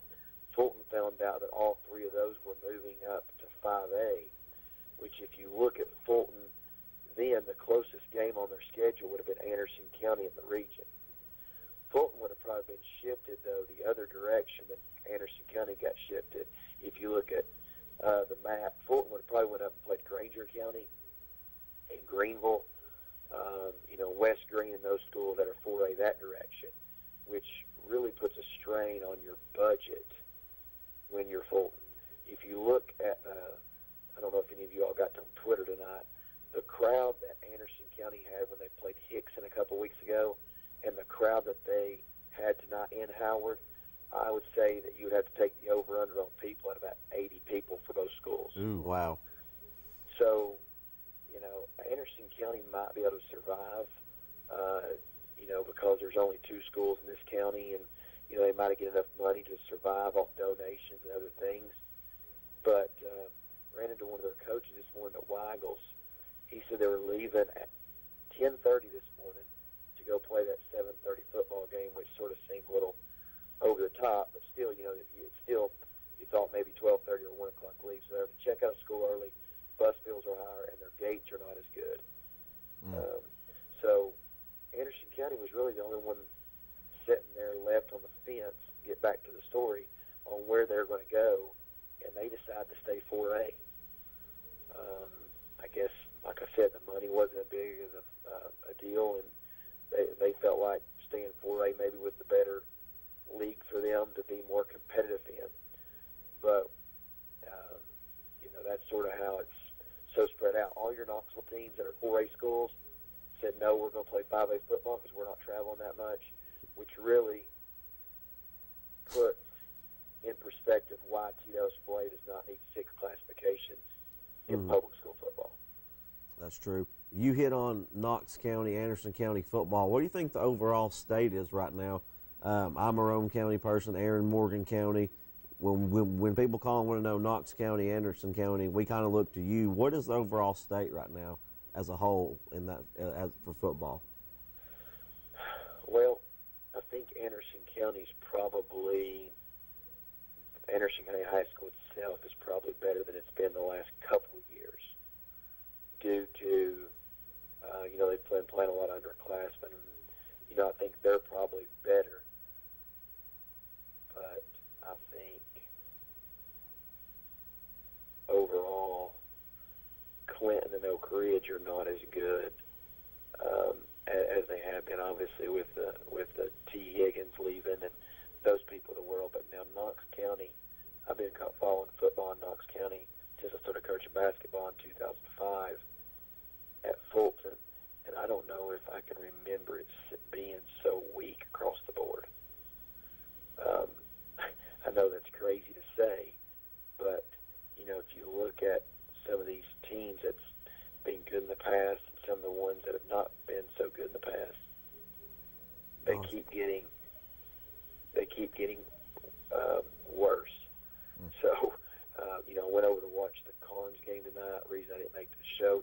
boys with me, and that was just not that was not what I was expecting. A third-string Fulton quarterback goes over there, they put up 40 points, and they don't score 3 times inside their own 10. Wow. So, you know, I don't think football's in a good state, and I think, and I said this last year on the show, and I'll say it again this year, why are Knox County school football teams not as good? Because they lose kids to private schools. Mm-hmm. I mean, look at the Howard kid that's running the football at Webb. You know, his sister played football, or his sister played basketball at Fulton High School. And the brother played at Central football. So, I mean, that kid's supposed to be at one of those 2 schools. He's a game changer. You know, you start taking those guys right there out of the public school system and put them in the private schools, it hurts these public schools with their depth and their size and just, you know, overall competition around the county. And then you look over in Blount County and you've got Maryville and Alcoa who don't lose kids to anyone. I think that's why they stick out. I mean, they have great coaching. Don't get me wrong, but they don't lose kids to privates. You know, especially with a smaller school, you get one good kid and a private school snatches him up. That's a game changer. Absolutely. Absolutely. So, and I know y'all probably got phone calls coming in, but, you know, I've got a saying, winners win and losers lose. Unfortunately, I don't see Butch pulling that game off tomorrow in Gainesville. Hey, but if we do lose, he'll have the best excuses as to why we didn't. You can put that in the book. He's had the best team the last 3 years, and he's won 1 time. Well, hopefully you're wrong, and we know that you're trying to get off here quick. You got 2 kids you're trying to keep down, so we appreciate you calling and enlightening us on Anderson County football. Maryville Fulton next week. I don't know how many other big games in the area, but Maryville Fulton, big game next week. Shout out to Scott County for beating Gatlinburg Pittman tonight. That's a huge upset. And pretty surprised that the Spartans went over to Grace and handled them like they did. They did. So pretty cool tweet I saw on Twitter the other night. I don't know if y'all didn't see this or not. It said Cabot better get back out and start recruiting some defensive players. Gave up 40-plus points tonight. So yeah. I thought that was pretty comical. So all right, I'm going to get off here and watch my buddy Jesse Smithy on Channel 6 News, and y'all have a good night. All right. I'll catch you back up later. Thank you, Jonathan. Caller, you're on the air. This is Jamie Ellis calling in the Anderson County game, Anderson County Stats. What's going on? Enlighten us. We won that 39-0, played Chattanooga Howard. So it wasn't the offensive game that we expected out of Stanton. He had a good game. He threw for 128 yards. He was 10 of 22. Dalton Wilson had 1 touchdown. Marquise Scalar had 2 touchdowns. Michael Carroll had a 52-yard interception return for a touchdown. He also had another interception, so he had 2 on the game. Andrew Hackmaker, he led the team in tackles. He's leading the team in tackles yearly also. Followed up by Marquise. That was about it. It was penalties. There was quite a few penalties. On the year, we're averaging 116 yards in penalties a game. That's not good. No, that's really our only negatives right now that we can see. Anderson County, who they have next week? We have Heritage next week. And should that be is that a winnable game? Oh yeah, definitely. I mean, I foresee Anderson County winning out. I think I said it last week. I mean, we're kind of dominating the Wake region. What we'd see when we get in the playoffs, like a Greenville or something, would be a completely different story from what we played during the year. Hey, somebody's got to dominate the Wake region. That's right. Yeah, we'll take it. Hey, give us a UT Florida prediction, score, outcome. What do you think? Tennessee 14, Florida 3. Dang. I don't know. 14-10. Let's say 14-10 Tennessee. I think it'll be a low-scoring game. I think that's kind of been the consensus around for me and Aaron and some of the rest of the callers. Just a low-scoring, who can make the least mistakes, come out with a win. Right. I think Florida's defense is good and their offense is horrible. Tennessee, we're trying to get on track and figure out an offense. Hopefully Normandy will have the game of his life. Over under on mattresses burnt if Tennessee gets beat tomorrow. Say that again? How many mattresses get burnt throughout Knoxville if Oh, Tennessee my loses goodness. tomorrow? Yeah, downtown, I guess, and that road looks like it's on fire. And they just completed Cumberland, so don't burn your mattresses on the strip. It's taking far too long for them to get that construction done. Yeah, no kidding. Right, I hate driving on Cumberland. All right, man. Well, thanks for calling. Thanks for keeping us updated. Yeah, y'all have a good night. You too. Okay. Breaking in the Baltimore Friday night scoreboard, coming off a huge region win against Harriman, back in the coaching realms, ladies and gentlemen, living legend Ron Treadaway. What's up, Coach? Hey, Chase, how are you, sir? I can't really say that I'm completely back in the coaching realm. I was kind of just the coach in standing this evening. Well, Coach, we talked earlier on the phone, and we've talked about it before. What you're doing is bigger than just a win tonight. You've tried to change the entire culture of Sunbright Athletics. Talk about that a little bit for us.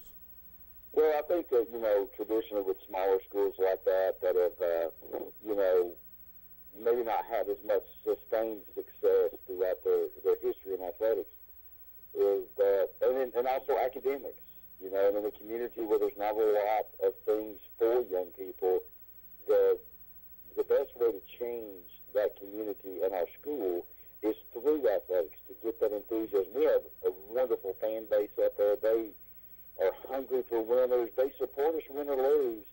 But obviously, it's a lot more fun when you've got a winning program out there. And, we played in the district championship game in the girls basketball last year for the first time in over 20 years. Had a winning softball season for the first time in over 20 years. And, we would just have tons and tons of people at our game. And tonight, the crowd was just fantastic. They were so supportive of the kids. Coach, that's a big win going on the road. I know the trip's not, it's from Sunbright to Harriman, but going on the road with the adversity that those kids have faced this season and coming out with a win. Talk about just the mindset of the kids tonight. It was great, and I'll tell you, you're right. It was huge because of this. We come off back-to-back weeks of playing the two top teams in single A football, Greenback and Cofield, and just haven't fared very well. And going into the Hammond game, it would have been real easy for these kids to say, "Hey, we're done. We can't come back from it." But the credit goes to the kids. The credit goes to the coaching staff that's in place there now. Joe Kent and all the other assistant coaches, and I was fortunate enough to be on the sidelines to help tonight, and I only got one penalty, and so it's just a credit to those kids and those coaches that they bought into what we're doing and what we've changed, and they just played their hearts out. Coach, we're talking about this transformation of Sunbright Athletics and trying to import a winning attitude in athletics. Now, you're also the principal at Sunbright, so you understand the term student athlete probably better than a lot of other people do. Why is a winning athletic program so important for, say, a small school like a Sunbright, or any school for that matter? It's environment and it's enthusiasm. You can have the best math scores in the 7th grade in the whole district, and that doesn't motivate your freshman class to do better in the classroom. It's still important to have that, but it doesn't motivate others. Athletics, because of the passion, the enthusiasm, the emotion that goes with it, that motivates people. And having the support from the people who are involved in the athletics and those that are not involved in the athletics, that enthusiasm and that encouragement they receive, I think that can spread into the classroom for kids who maybe aren't part of the football team, but they're taking pride in where they're from and pride in who they are. And I've seen it happen. It makes for a better classroom. Isn't it nice that also you don't have to switch mascots?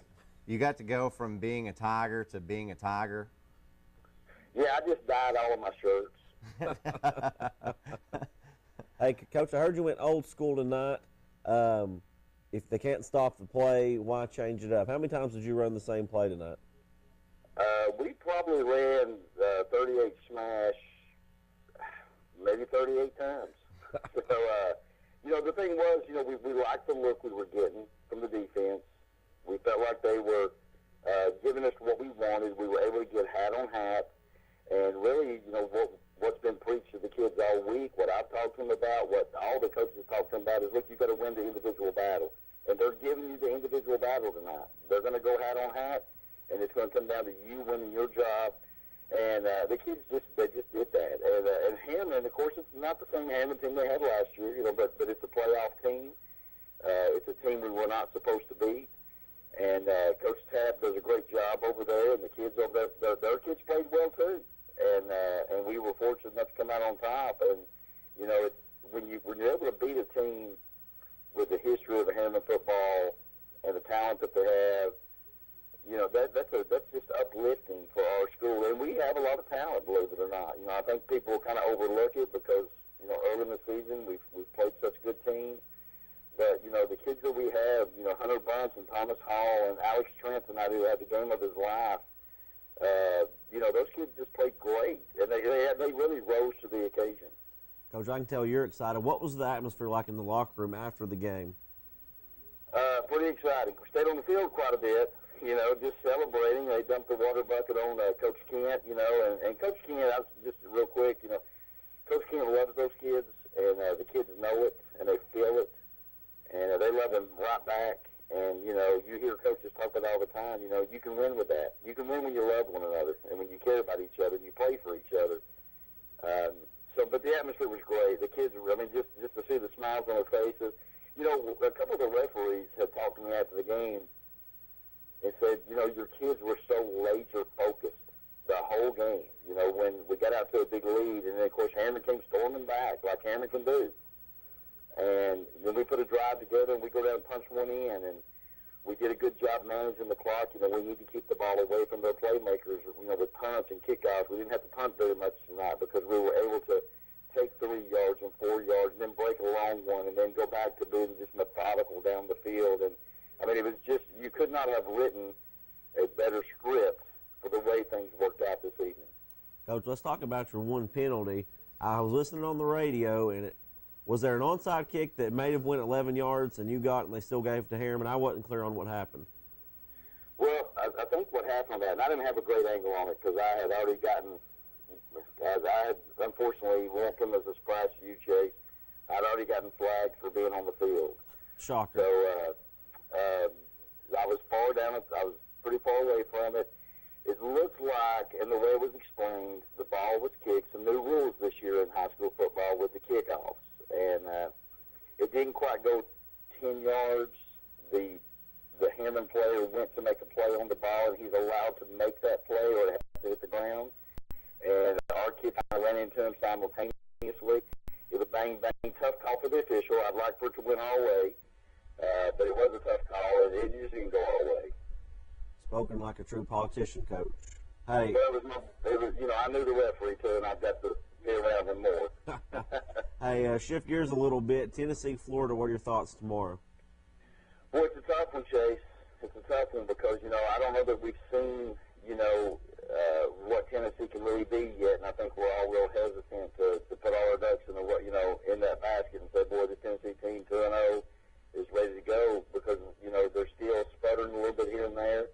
I'm just not confident in our defense. I'll be honest with you. I think our offense can move the football. They've got playmakers. They get some playmakers back tomorrow.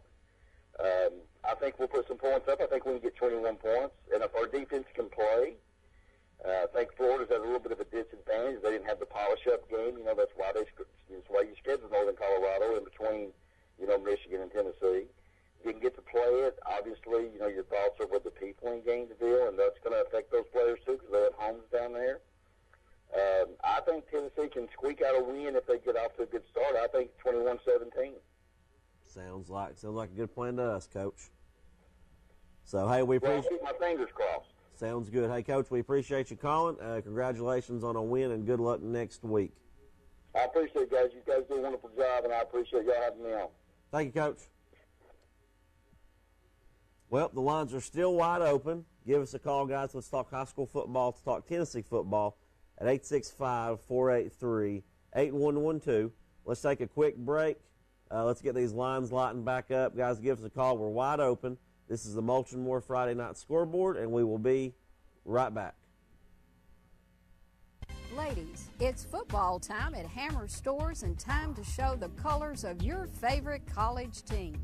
Hurry to Hammers and get ready for the big weekend games, the tailgate parties, or game day Fridays at work. Choose from top labels sold in better specialty stores and upscale department stores. Put together a dressy two-piece outfit or go casual with a beautiful top and jeans. Shop Hammers and get set for kickoff now. That was me, way back when. Some things have really changed over the years, but some things have gotten even better, like Reno's customer service. It's faster, friendlier, and we offer the name brands you ask for. East Tennessee's team dealer, Reno's Sporting Goods. Beautiful yards make a statement. And beautiful yards come from Simplicity Mowers. Their exclusive free-floating mower decks with full-width rollers track the contours of your yard for a perfect cut. So visit your neighborhood Simplicity dealer today and start the conversation about your lawn. Simplicity, the way to a beautiful lawn.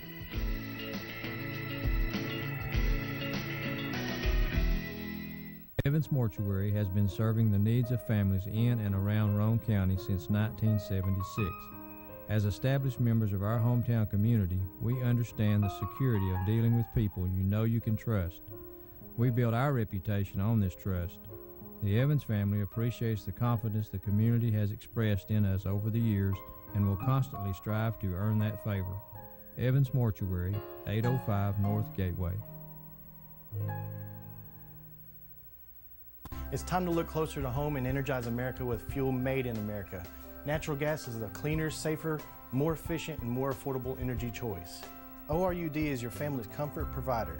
Natural gas is the responsible choice for your family, your wallet, and the environment. Gas is a great value, but it is also the best way to cook, heat your water, and warm your home. If you want the best for less, switch your house to natural gas.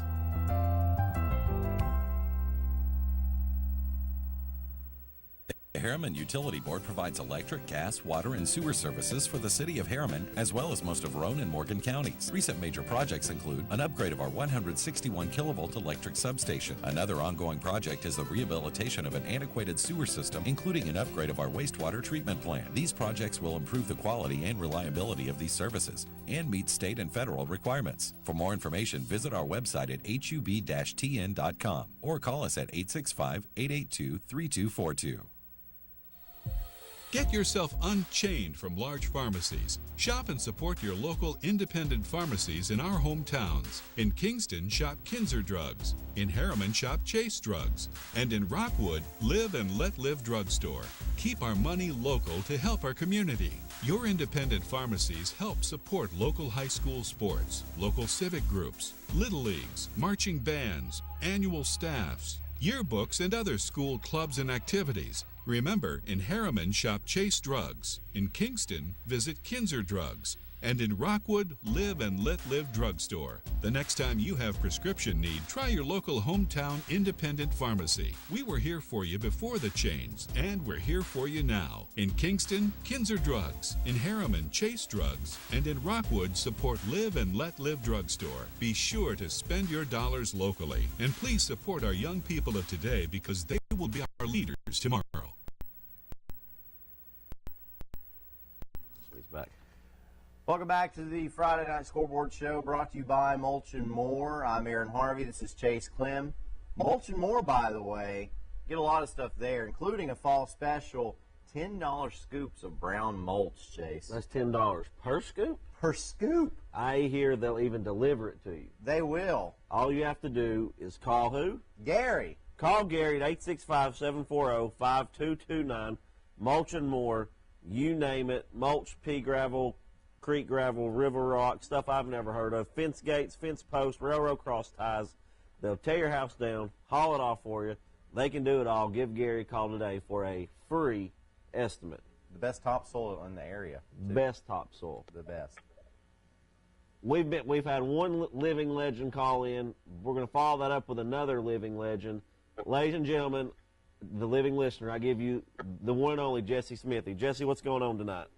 Not much, guys. Just leaving the TV studio after Friday night hits with WATE. Got a little bit of drive time ahead of me, so I figured I'd give you a shout. Awesome. Jesse, give us a little high school football update tonight, if you don't care. Well, I think the most compelling game out there was the Catholic game. You know, we all came into this season, we meaning fans, media, area coaches, really expecting Catholic to be dominant. And, of course, you know, they let that game slip away with Maryville that they probably should have won. And, you know, now tonight, you know, they were down 21-0 against Saudi Daisy on the road. And it looked like, hey, they're going to go into this Brentwood Academy game next week maybe with a 2-3 record. And Catholic was able to rally, take a 42-28 win, or excuse me, a 42-28 lead at halftime, and then hang on despite being penalized 14 times for 140 yards in a game. And, you know, Catholic shot itself in the foot a lot, and they were able to hang on for a 49-48 win. Saudi Daisy missed a PAT late in the fourth quarter. Catholic was able to milk some clock from there and then make a key defensive stop when they needed it. So this Catholic team, yeah, they got a couple of players injured. They'll get Josh Brown, the running back next week. But, man, very difficult schedule to start the year. And like I said, they'll have Brentwood Academy next week, two-time defending state champions. Hey, Jesse, adding on to that, Catholic, like you said, historically, very good program. They, like I said, they've struggled a bit this year. What are some of the things that they could improve on? And for those out there who are Vol fans, how is Cade Mays performing? Well, you know, Cade Mays is going to be Cade Mays. He's really fun to watch. Some people say he's arrogant when he plays. Some people don't like the way he celebrates when he makes big plays. But hey, you know, from a college football perspective, as somebody who follows Tennessee, I miss some of that nastiness on the offensive line. It seems like a lot of the guys that Tennessee has signed over the last few years are, you know, they're good offensive linemen. They don't have that nasty streak in them. And I think when Cade Mays steps on the field, he's got that nasty streak in him. Will it cause some penalties here and there? Absolutely. But, man, you're just getting the ultimate competitor there in Cade Mays. So he's been fine. You know, he's got his younger brother, Cooper Mays, on the offensive line, and Brian Tucker is an SEC caliber offensive lineman as well. I just think they need more consistency in their pass game. You know, they got one guy out there kind of making all the plays in Deshaun Bustle, who transferred in from Indiana. And obviously defense needs to kind of get shorn up a little bit as well. So we'll see what they can do going forward. I still think they're a contender in 5A. Jesse, another big thing we mentioned earlier when the show came on, Alcoa, Coach Reed, able to get his 400th win tonight.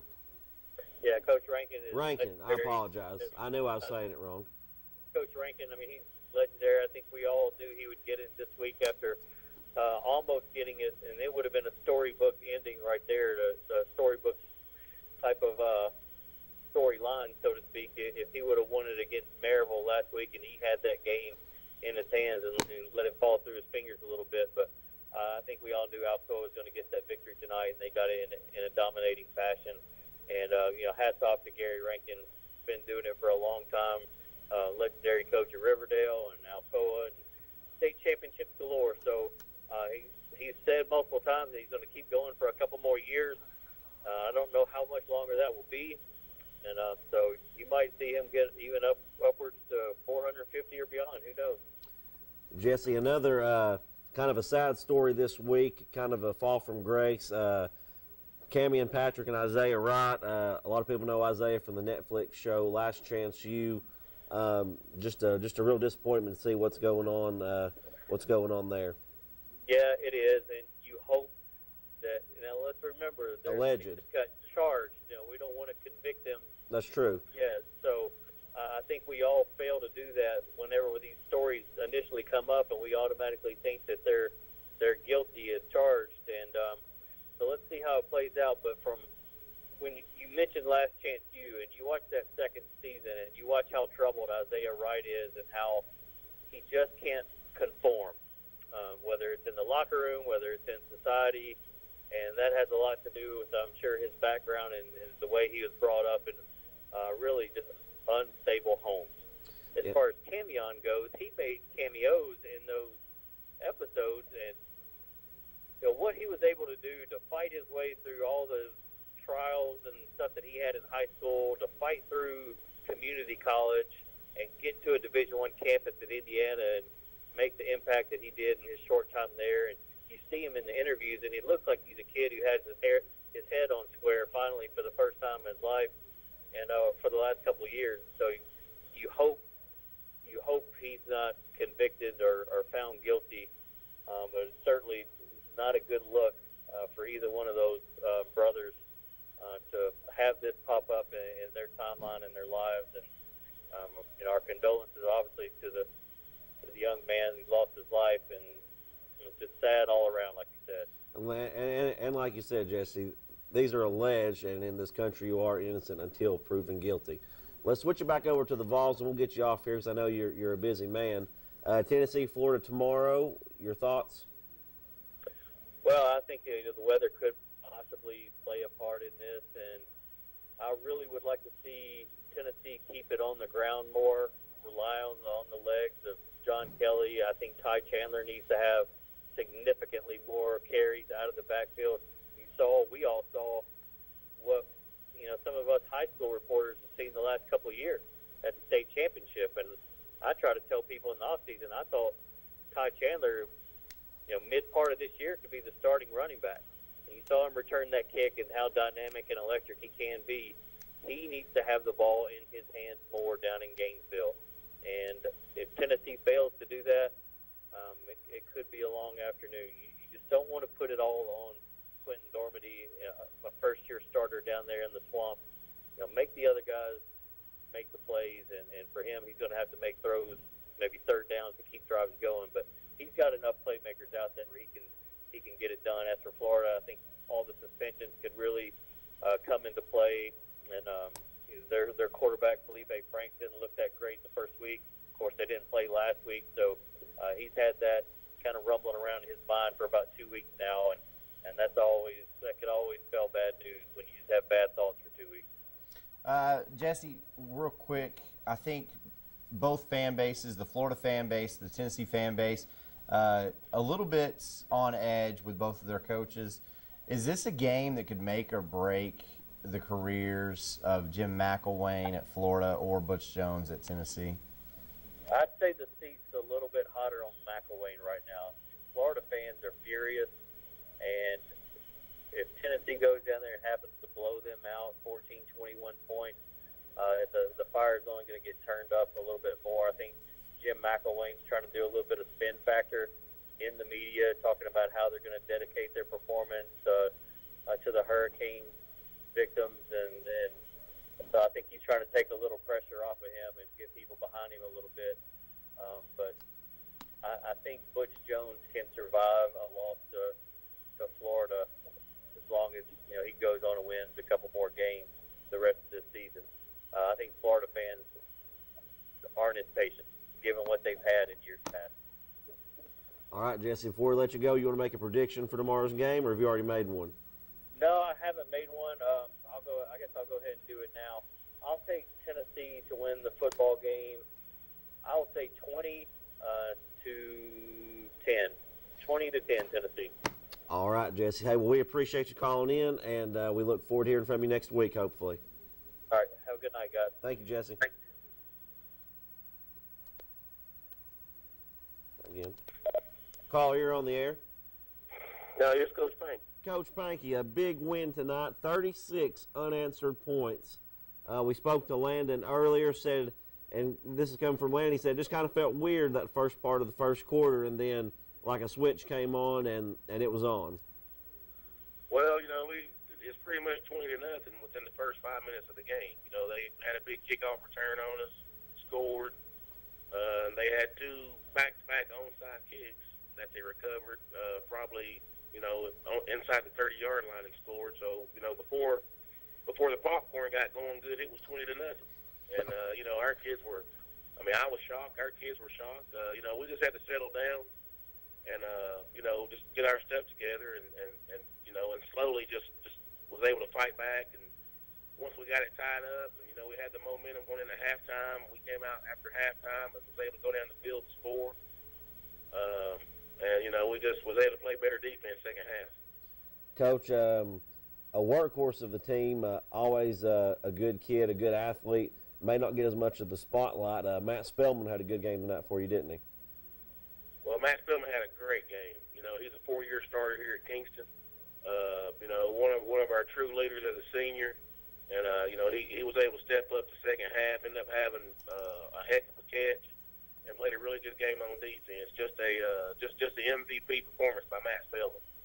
Hey, Coach Mankey, next week you have Stone Memorial, not a region game. Who's your next region matchup against? We got Stone Memorial next week, which is not a non-region game. Then we're off a week, and then we come back home against Scott County for our 3rd district game. Coach, you probably saw this by now, but Scott County with a huge win tonight against Gatlinburg-Pittman. Well, I was rooting for Scott County. You know, I like those guys up there. They do a great job, and you know, so I was definitely in his corner, and I was glad to hear that Scott County was able to get the win over Gatlinburg-Pittman. Coach, like I said, you have Stone next week. How important is it for you to get, not necessarily get through that game, but get to that open week and get some of your guys healed up? Well, we're a little bit banged up right now. You know, we had a couple of starters out tonight, so we got to come back next week to play against a good physical Stone team. You know, they run that double wing, and they're going to line up and come right at you. So, you know, we got to be able to play good that game and hopefully get a win and get our guys rested up for a week. And you know, we got a tough, gritty Scott County team coming in the week after or 2 weeks, and they'll be ready to play. You know, this is the first game they've won, and I'm happy for those guys. But they'll be ready to play Kingston. You know, it'll be homecoming, so they'll be fired up, and hopefully our kids are fired up, and it'll be one heck of a game. Coach Josh King had that checkerboard looking good, didn't he, tonight?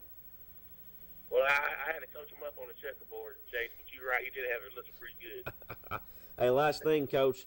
I know you don't have a dog in the race tomorrow, Tennessee, Florida, because I know who you pull for. I don't want to name it on air, but how do you think that game shakes out, and what are your thoughts on Butch Jones? Well, I'm gonna say Tennessee. I'm gonna say Tennessee by 10 points in the swamp, and go Vols. That's very nice. And is Butch Jones the right fit at Tennessee? Well, he's the right fit right now. All right, we'll see what happens at the end of the season, whether he's the right fit or not. All right. Hey, Coach, thanks for calling, and good luck next week against Stone Memorial. All right, Chase, I appreciate it, man. You guys have a good weekend. All right. Thanks, Coach. Okay, bye-bye. Coach Pankey, a storied Alabama fan. Oh, gosh. So times have been good for Coach Pankey here lately. I'll say this about coaches that are Alabama fans. Most of them are actually pretty good football coaches. Yeah. So, you know, I don't know. That's all I'm going to say about that. That's as complimentary of Alabama as I can get. That's about as far as you can go. Guys, we're still wide open. Let's catch a quick break. Give us a call at 865-483-8112. This is the Mulch and More Friday Night Scoreboard, brought to you by Mulch and More. Give Gary a call, 865-740-5229, and we will be right back. Make this spring all about enjoying the experience. When you ride on your new Ferris commercial mower featuring patented suspension technology, you'll have more than freshly manicured grass. You'll experience productivity and comfort like never before. And because you won't be slowing down for those rough spots, you'll mow more lawn in less time. Ferris, experience suspension. Your local Ferris dealer is S.L. Bowman & Sons, 524 North Front Street in Rockwood. Call 865-354-0600. If you play team sports, you want the best gear and the top name brands. That's why at Reno Sporting Goods, we offer the best and safest gear from top manufacturers like Adidas, Russell, Wilson, and more. Reno Sporting Goods, your team dealer. Attention, all hunters, outdoorsmen, and preppers. It's military surplus time at Hammers. You'll find over 20 different worldwide Army surplus items like ghillie suits, U.S. and Swiss sleeping bags, German safety vests, combat shirts, and more, priced from 99 cents to $69.95. Plus, there's our most popular item, 12x12 camo nets. Hurry, quantities are limited. At ease. Now hurry to Hammers. Evans Mortuary has been serving the needs of families in and around Roane County since 1976. As established members of our hometown community, we understand the security of dealing with people you know you can trust. We build our reputation on this trust. The Evans family appreciates the confidence the community has expressed in us over the years and will constantly strive to earn that favor. Evans Mortuary, 805 North Gateway.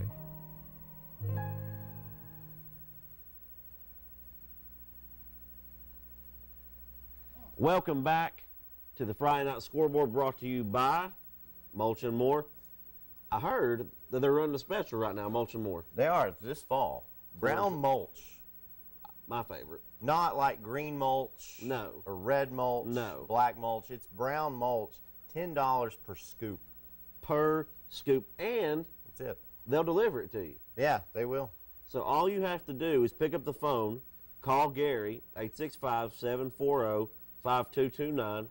Tell him you want 4 or 5 scoops of brown mulch, ladies, and have your husband go out there and throw it all out in the yard or whatever you do when you mulch. That's it. Yeah. So you got a fall project, $10 a scoop, get you some brown mulch. That's all we've got to do.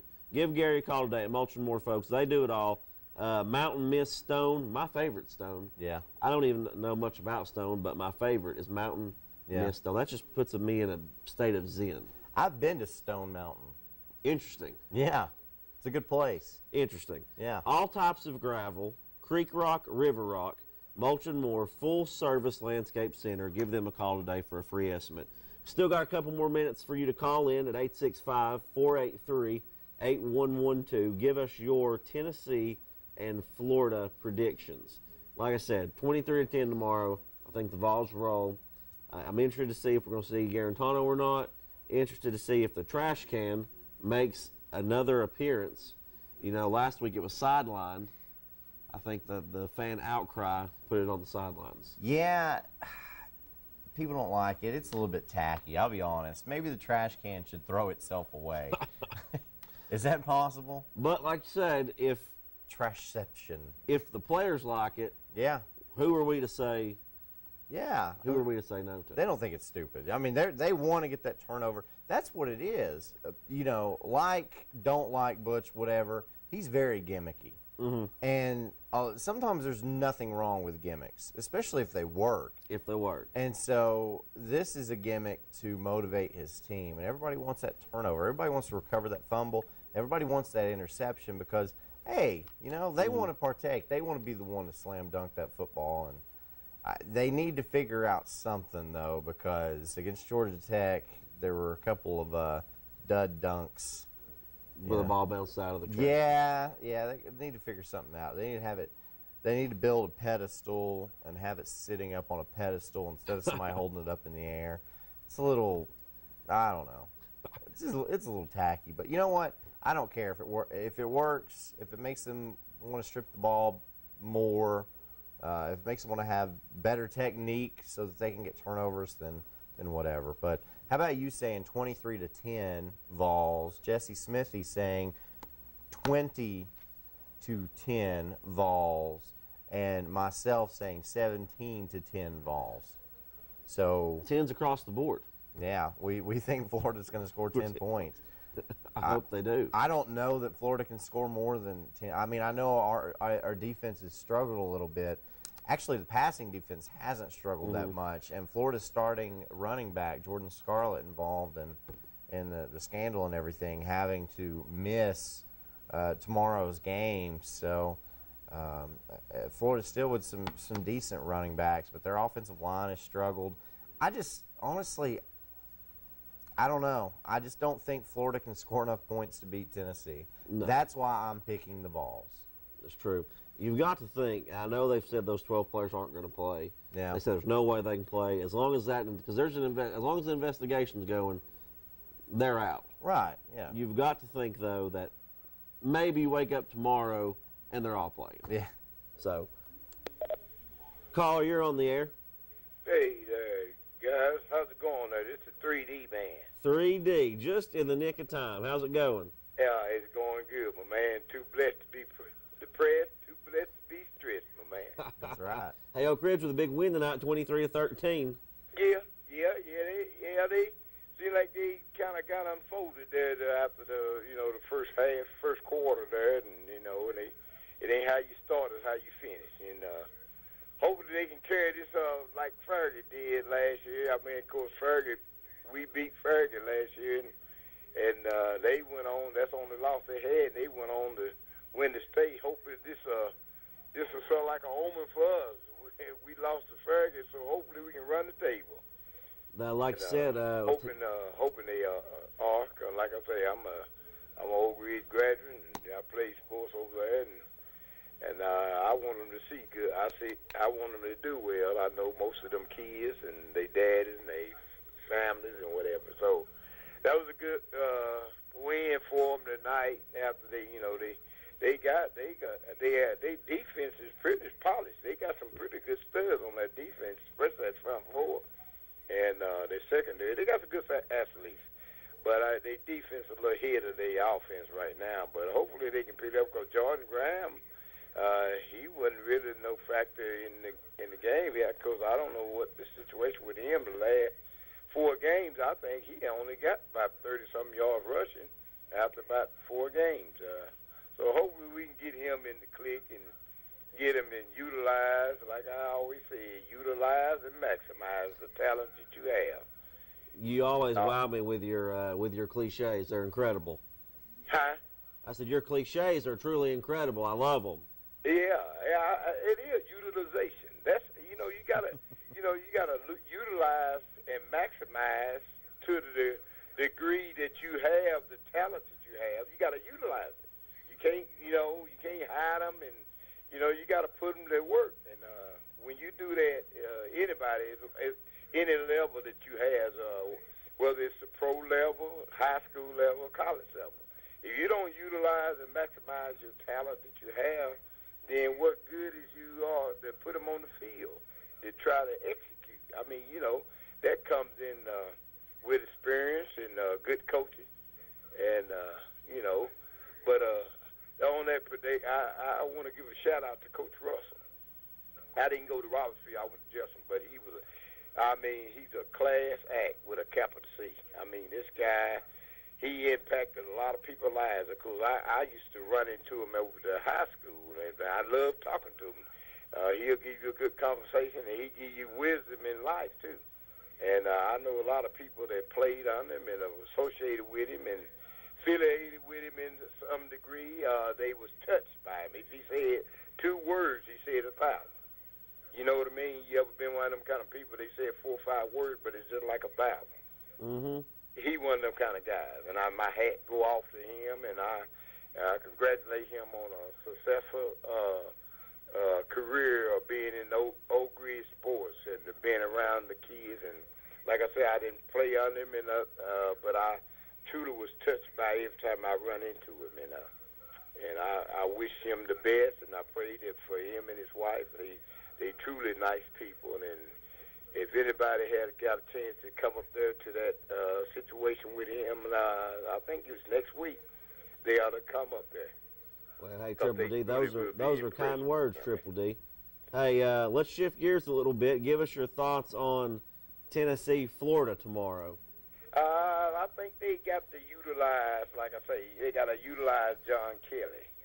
Last year, they were 5-0, and they went down there to Texas A&M, and Kamari doing pretty good. But Kelly, he averaged about 6 yards a carry, and they got away from him. So hopefully they get him going, and I think I give a score 24-14 Tennessee. Hey, and I think Callaway, I think he's going to be a handful for their defense. Yes, hopefully.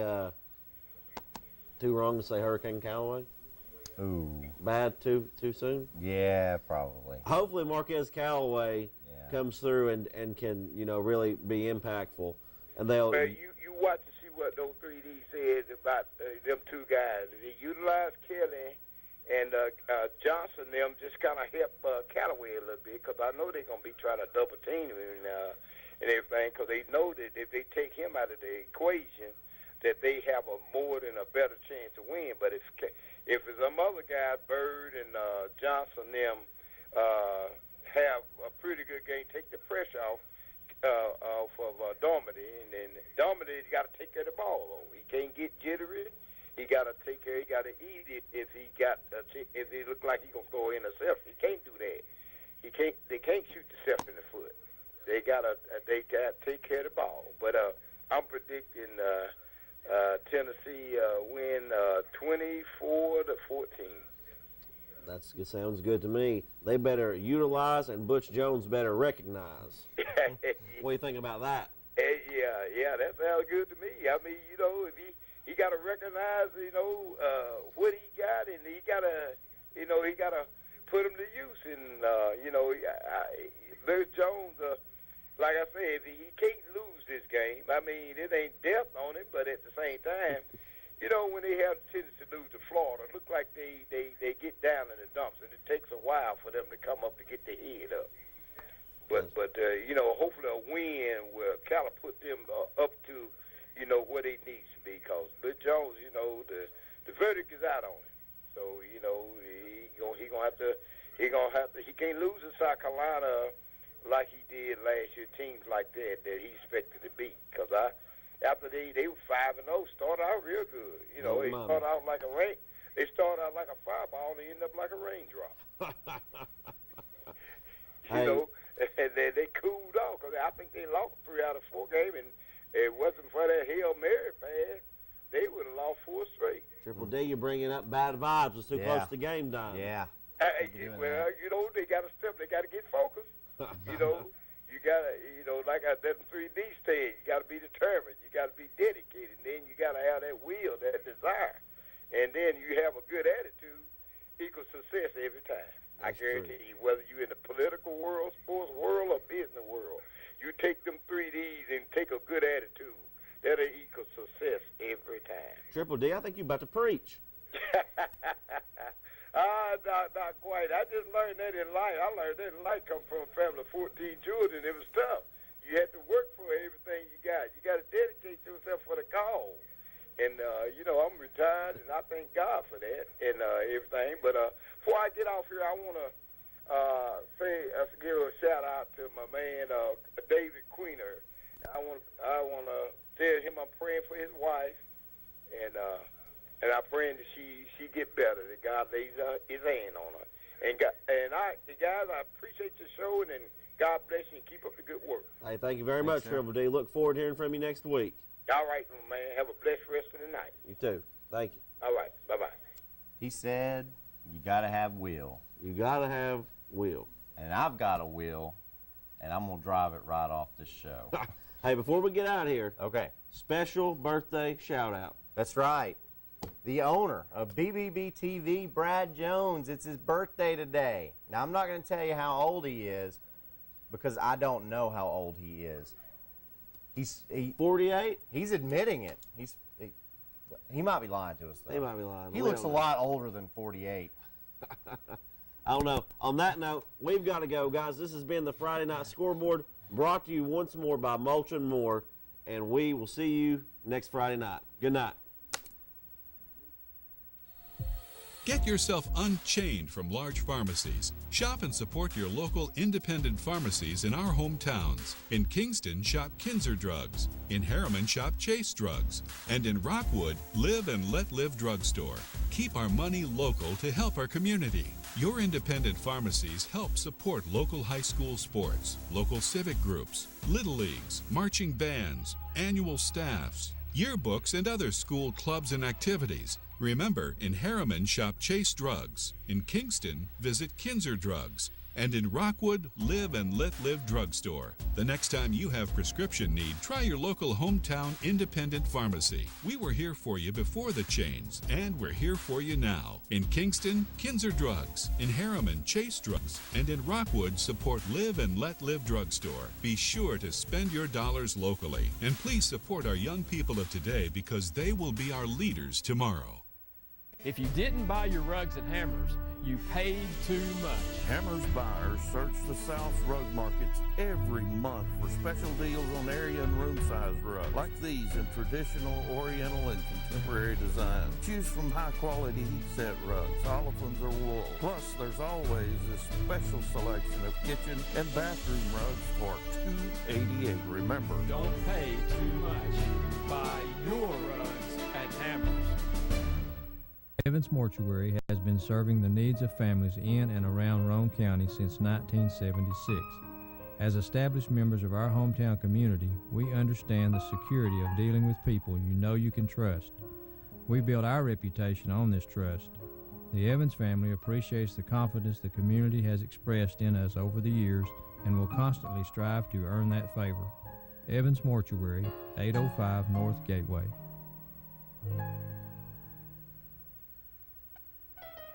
Beautiful yards make a statement, and beautiful yards come from Simplicity Mowers. Their exclusive free-floating mower decks with full-width rollers track the contours of your yard for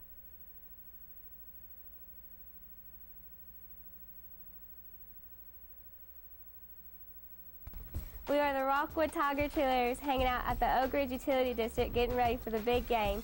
Because we are the best, oh yes, R-O-C-K-W-O-O-D-T-I-G-E-R-S. Because we are the best, oh yes. Football season means colder weather is just around the corner. Did you know that ORUD offers a credit for customers who convert their main heating source to natural gas? ORUD makes it easy with 0% financing. When it is your turn to host the big game, they have all your appliance needs, from ranges to refrigerators, to make you the MVP of this season. Tackle those dirty uniforms by purchasing a washer and dryer from ORUD. Natural gas dryers cost about half as much to operate as electric dryers, saving you money this football season. Teaming up with the Oak Ridge Utility and Natural Gas will have you calling all the right plays this year. Don't wait to make the switch. Call today. So now the only question is, what time is it?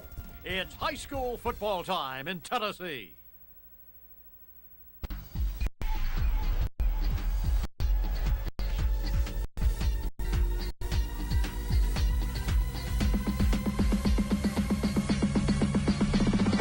I'm alive.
Well, good evening and welcome to Channel 12 High School Game of the Week here at Tom Pemberton Stadium, Civitan Field, Rockwood High School. Tonight, the number one AA team in the state of Tennessee comes in, Meigs County. And David, a big region game and one in which the Tigers need to win. Yeah, they do, Ron. This is a big game night for Rockwood.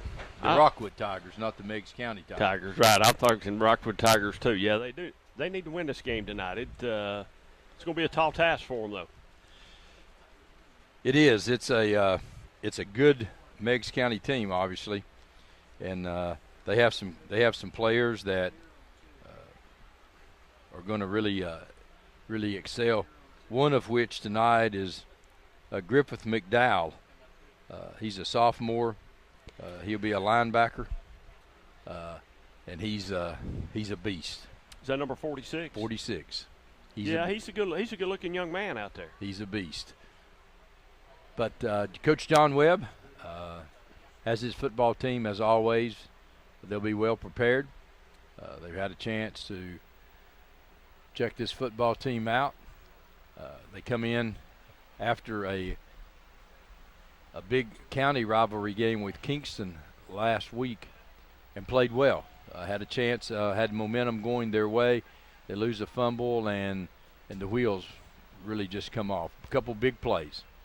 Yeah, they better come to play tonight, though. This is not a county rivalry. This is a pretty good team that's coming in tonight, so they'll need to come out tonight firing on all cylinders. And you're right.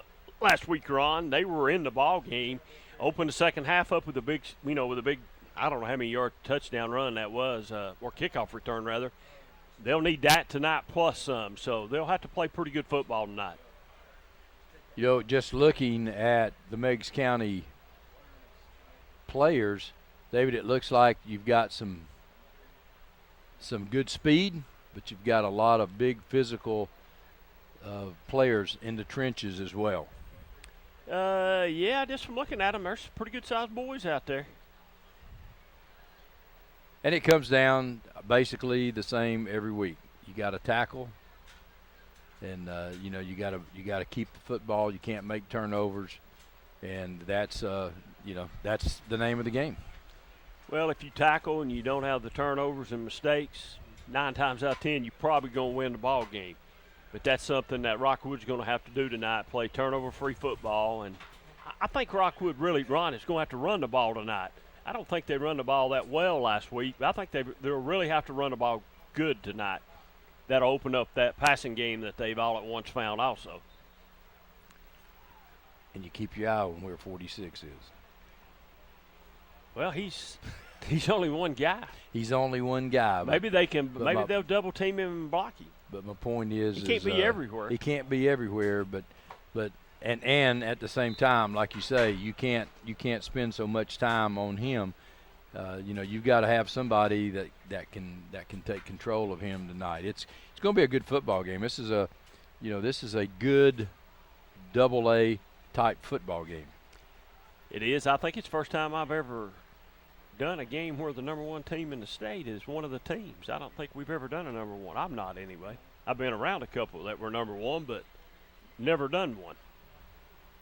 So Meigs County Tigers and the Roane County and the Rockwood Tigers. Well, there's going to be a Tiger win this game tonight. There's going to be a Tiger win the game, and whoever gets the Tiger by the tail and keeps it is win.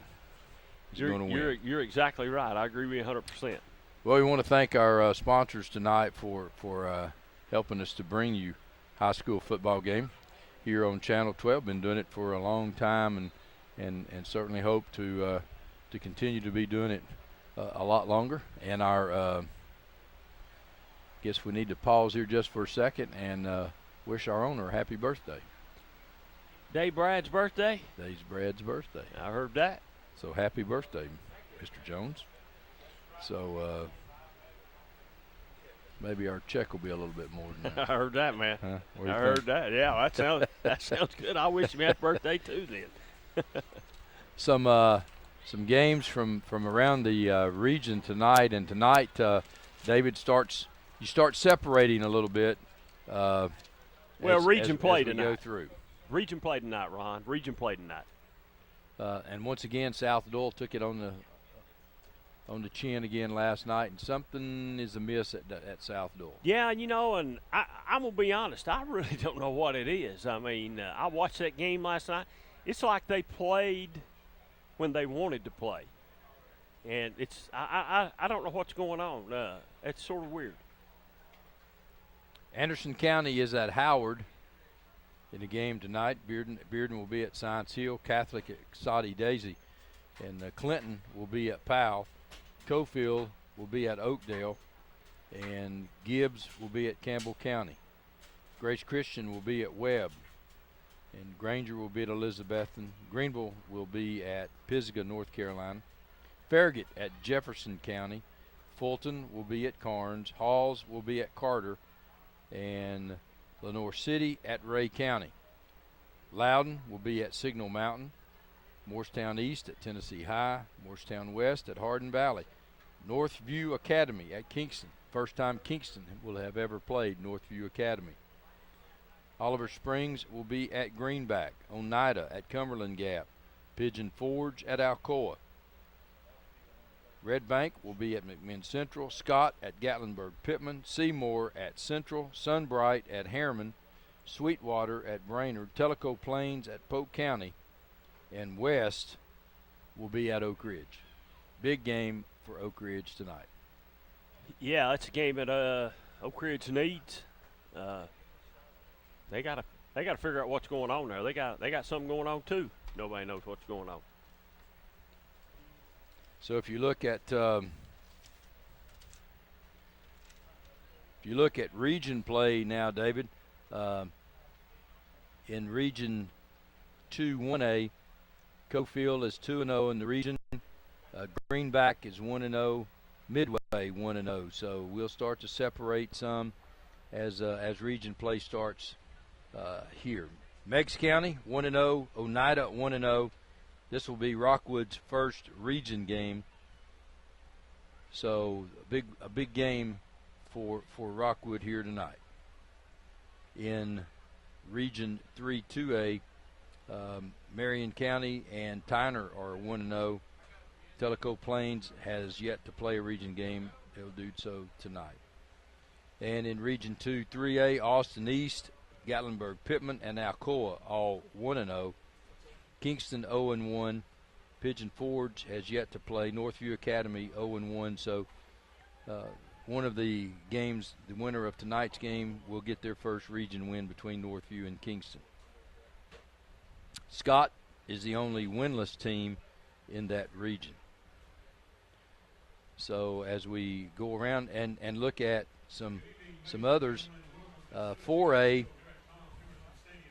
East Ridge and Anderson County, Chattanooga Central all 1-0, and the other teams 0-1. East Ridge and Anderson County both 4-0 overall.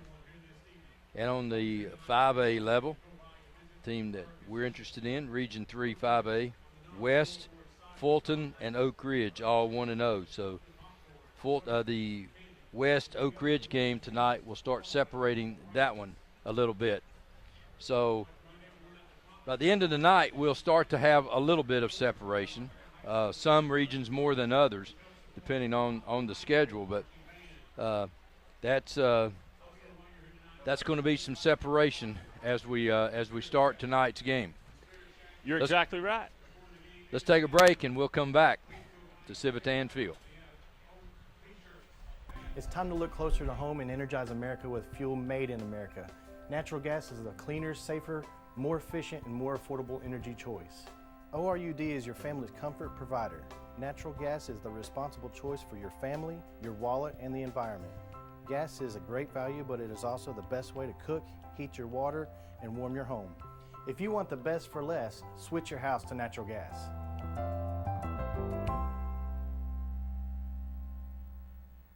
If you didn't buy your rugs at Hammers, you paid too much. Hammers buyers search the South's rug markets every month for special deals on area and room size rugs, like these in traditional, oriental, and contemporary designs. Choose from high quality heat set rugs, olefins or wool. Plus, there's always a special selection of kitchen and bathroom rugs for $288. Remember, Don't pay too much. Buy your rugs at Hammers. If you play team sports, you want the best gear and the top name brands. That's why at Reno Sporting Goods, we offer the best and safest gear from top manufacturers like Adidas, Russell, Wilson, and more. Reno Sporting Goods, your team dealer. In 1916, Warren Miller chose Auto Owners Insurance. Later, his son made the same choice, as did his grandson. And today, his great-granddaughter did the same. As we celebrate 100 years, we're grateful to our independent agents and to those who have put their trust in us, and to the generations who will. Auto Owners Insurance. Griffin Insurance in Kingston is your local independent auto owners insurance agency. Make this spring all about enjoying the experience. When you ride on your new Ferris commercial mower featuring patented suspension technology, you'll have more than freshly manicured grass. You'll experience productivity and comfort like never before. And because you won't be slowing down for those rough spots, you'll mow more lawn in less time. Ferris, experience suspension. Your local Ferris dealer is SL Bowman & Sons, 524 North Front Street in Rockwood. Call 865-354-0600.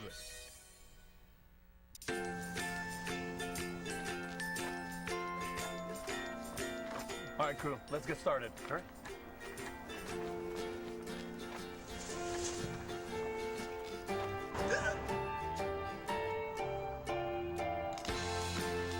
Don't ignore the law. You must call 811 at least 2 to 3 days before any digging project so you can avoid hitting our essential buried utilities. For digging projects big or small, make the call to 811. In jail? Need bail?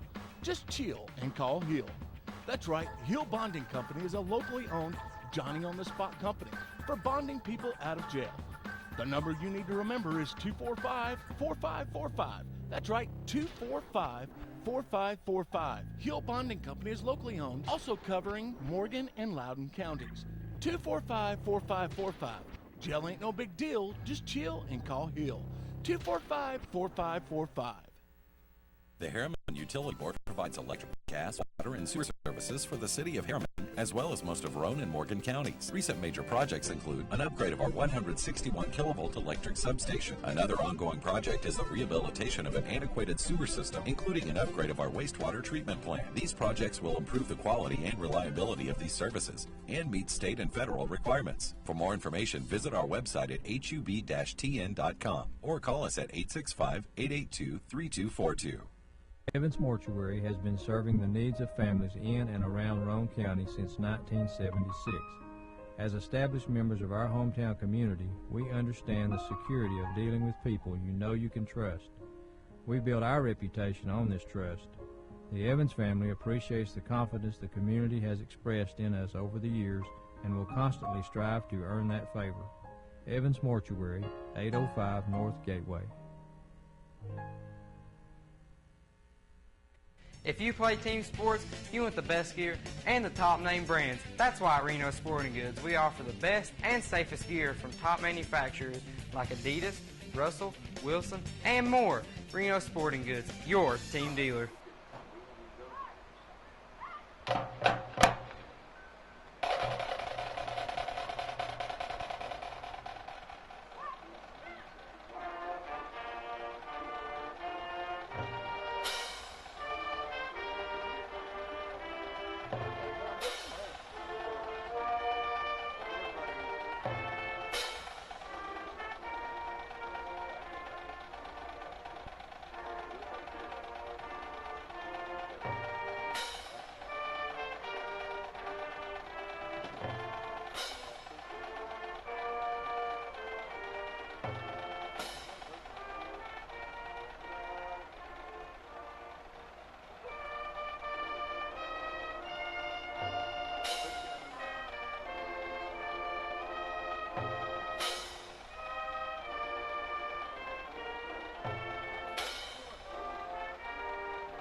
Rockwood High School Marching Band giving us the national anthem, and we thank them for that. Chris Metcalf, the band director, and we thank him for getting the band ready for tonight, because it takes everything to get this operation going. And David, it's going to take everything tonight for Rockwood to come out of here with a big win. You're exactly right, Ron. It looks like you got a pretty good crowd coming in. Good crowd across the way. Yes, I would guess that that number one team status, brings them out. Well, it should. And you're exactly right. So, again, we welcome you to Channel 12's Friday night high school football game. We invite you to stay tuned following the game for Friday night scoreboard. And Chase Clem and some of his guys will come in, and them guys are doing a good job too. And talk about your ball game that you went to, and little questions, and see how things around the area are going. So some big ball games. Oliver Springs having to go back to the war zone again. They go to Greenback. Wow. Kingston has an opportunity to probably get them a district win tonight against Northview, and Harriman against Sweetwater has a good opportunity to get a victory there tonight. So we'll see some things. In a game tonight, Clinton needs to win. I don't know whether it's to stay in the playoff picture. They need to win that game tonight. That's right. That's right. And if not, it's going to be an uphill battle for them. Oak Ridge is another team. They're on the fence a little bit right now. When's the last time Oak Ridge maybe lost 2 games in a row? How many years has that been? Yeah, and in talking to Coach Gaddis on Wednesday night, I think he's still somewhat baffled by the inability of his team running the football. Well, I think he's having some. I think he's got some young linemen, and it's taking a little while, and that's what I get from him. I know he's played a freshman or 2 up there, which is unusual. As a matter of fact, I don't think he's ever started a freshman, but he had to start a freshman against Hardin Valley. So I think that's their problem.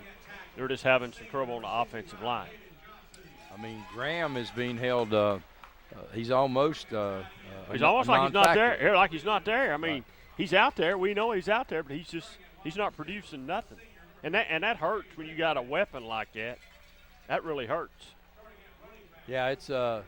It's weird, isn't it? I mean, it's a mystery. It is, and it's a mystery right now. And you would think, and he mentioned the fact that they've tried to, to take advantage of the fact that other teams are zeroing in on him, but they've been unsuccessful to really get anything going. Yeah, and they've had a little bit of trouble with their passing game. Not a lot, but a little bit. But they have had some bright spots with the quarterback. Stewart's played really well, so it's a game that Oak Ridge needs to win tonight. We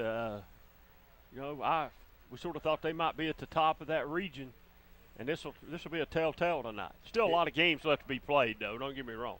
And it will. It's a situation that you really don't like to be in, because there is a little bit of pressure on that. West is playing well, but you would I'm gonna go out on a limb and say that Oak Ridge is gonna right the ship and come away with a big win tonight. You think so? Yes. I hope you're right. I don't know. We'll just have to wait and see. So you're not ready to jump on the boat with me, though? Well, yeah, I'm jumping on the boat. I'm for Oak Ridge winning, but I just don't know if that'll happen tonight. Okay. Maybe they'll get their woes figured out. I hope they do. Coach Gaddis needs it. His seat's warm. Yep. Yeah, it's Yep, right. But it's a game that's winnable and very winnable, very winnable. Oak Ridge, a West team that's not really played that well. Neither. I mean, yeah, they've done what they've done, but they're not playing very. Oak Ridge is getting them at a good time right now. Think so? Yeah, I think so. I think they are. So there should be a big crowd at Oak Ridge tonight. I would think. And Wildcats have been gone for a couple of weeks. They've not been home since Hardin Valley. And, we talked about their schedule early on, how tough them first 4 games were. And they're lucky they're 2-2. Well, and we talked about the fact that, if you came out 2-2, that would be pretty good. Anything better than 2-2 would really be a bonus. Right, because really he could be 0-4 right now or 1-3. I mean, that's just a possibility. He's not. They're 2-2, but it's he's had a tough. The first 4 games is probably as tough as anybody's played in the state of Tennessee. So again, Meigs County coming into Rockwood tonight for a big district game, and the game that will put a little bit of separation, because you have to probably figure that Rockwood, Meigs County, and Oneida are going to be the players in this. So the winner of tonight's game gets a little separation and a leg up on the rest, because the others would have to still play Oneida, and Oneida would have to play Meigs County. Well, I think the winner of this game tonight probably goes on and wins the region. Probably this is probably a region. This is for it right here tonight, I think. Even though I know Oneida still got to go up. So, but this is Oneida's a good football team. Oh, most definitely. Tony Lambert, not a better coach in Tennessee than Tony Lambert. He's a good guy. And you'd have to look at schedules to see if either of these teams has to go to, and I can tell you that, has to go to Oneida, because that's a really, really tough place to have to play. And you know, we talk about this region tonight. Rockwood will be at Oneida. Where's Meigs County and play that Meigs game? County at Oneida. So Oneida may give Oneida a little bit of an incentive there, and maybe a little heads up on the district, because getting both games there, that's very huge. Well could be. And in a couple weeks, the other region with Greenback and Cofield, that's all going to be settled on a Thursday night game, and we'll know that picture will get a whole lot clearer. Yes, in a couple weeks for sure. The Greenback Cofield game. Somebody said you won't be able to get in 5 miles that place. I said I'm gonna be there at 3 o'clock. and you may not get a seat, because I don't plan on sitting. I'm going on the field. School will come right out to the stadium. I'm going on the field with Birthday Boy. And in fact, some of the PE students that day may not go back to class. They may not. Just go to sit in the stadium. Like I said, I'm going on the field with Birthday Boy okay. while he's filming, because he's one-on-one and I'm on another. I can't keep up with him sometimes. That's a game that'll be a game that you'll see a rematch of that game later on in the playoffs. Somewhere down the playoff line, you'll see that rematch again. So the winner of that game on that Thursday night is not necessarily the team that'll go on and play for state championship, because there'll be a rematch in that game. I think you're right.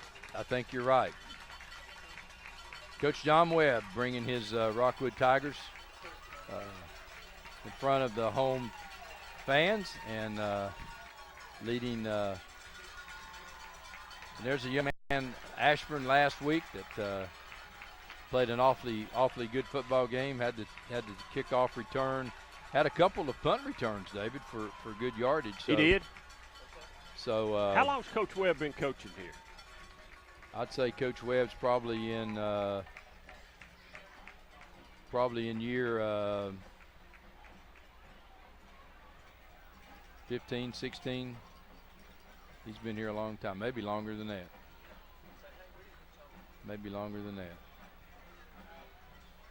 So let's take a break. We'll come back and we'll be ready for the Mulch and More kickoff.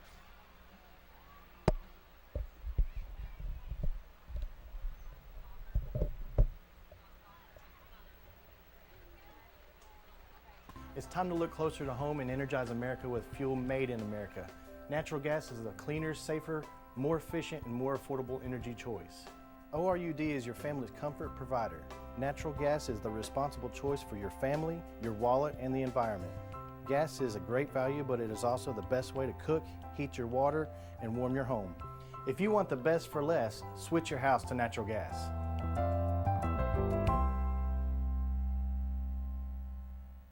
If you didn't buy your rugs at Hammers, you paid too much. Hammers buyers search the South's rug markets every month for special deals on area and room size rugs, like these in traditional, oriental, and contemporary design. Choose from high quality heat set rugs, olefins or wool. Plus, there's always a special selection of kitchen and bathroom rugs for $288. Remember, don't pay too much. Buy your rugs at Hammers.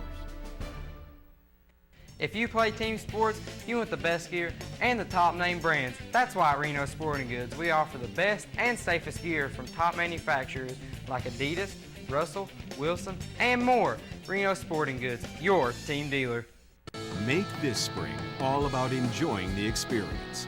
When you ride on your new Ferris commercial mower, featuring patented suspension technology, you'll have more than freshly manicured grass. You'll experience productivity and comfort like never before. And because you won't be slowing down for those rough spots, you'll mow more lawn in less time. Ferris, experience suspension. S.L. Bowman & Sons, 524 North Front Street in Rockwood.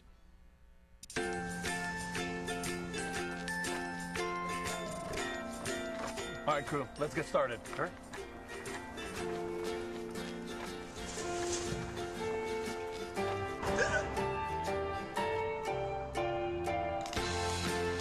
Don't ignore the law. You must call 811 at least 2 to 3 days before any digging project so you can avoid hitting our essential buried utilities. For digging projects big or small, make the call to 811.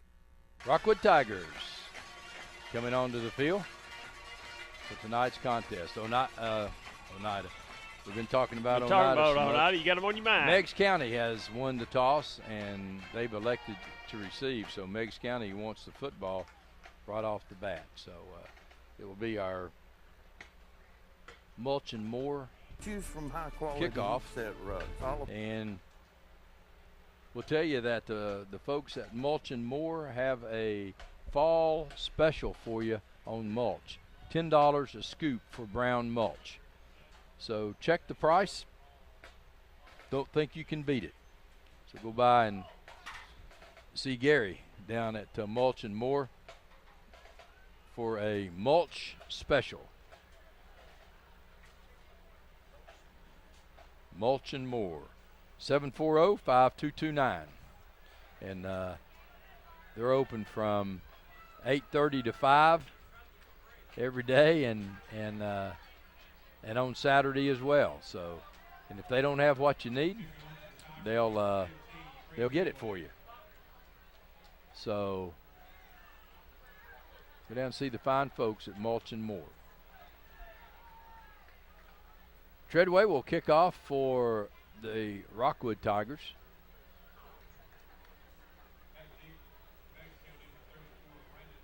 And Howard is deep for Meigs County as the officials are all set.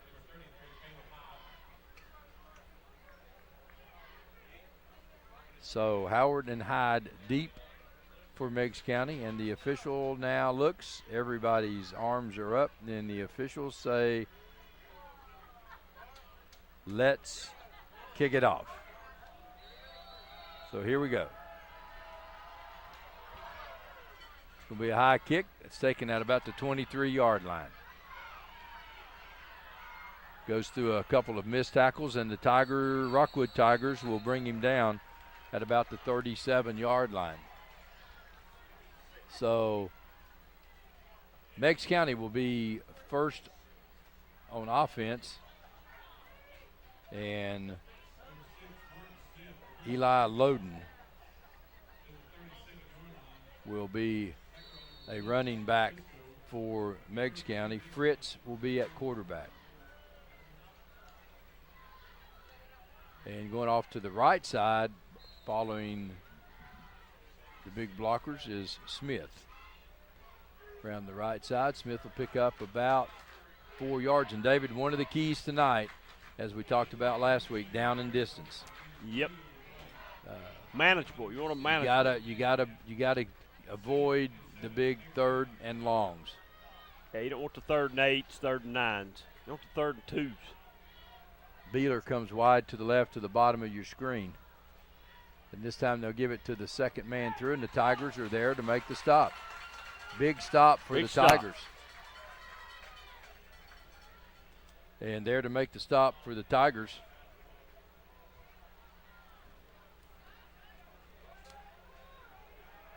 From the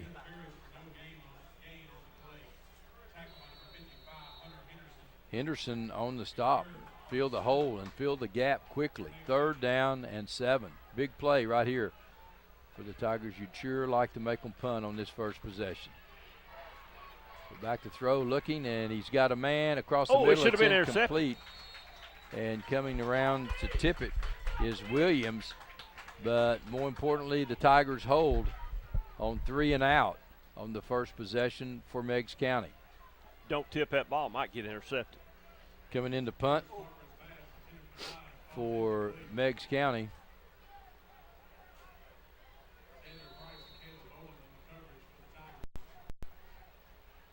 For the Tigers, it's Price. Low line driver. And Price will take it at about the 26. Price got running room. Can he get outside? He needs one block. Now he's going to get it.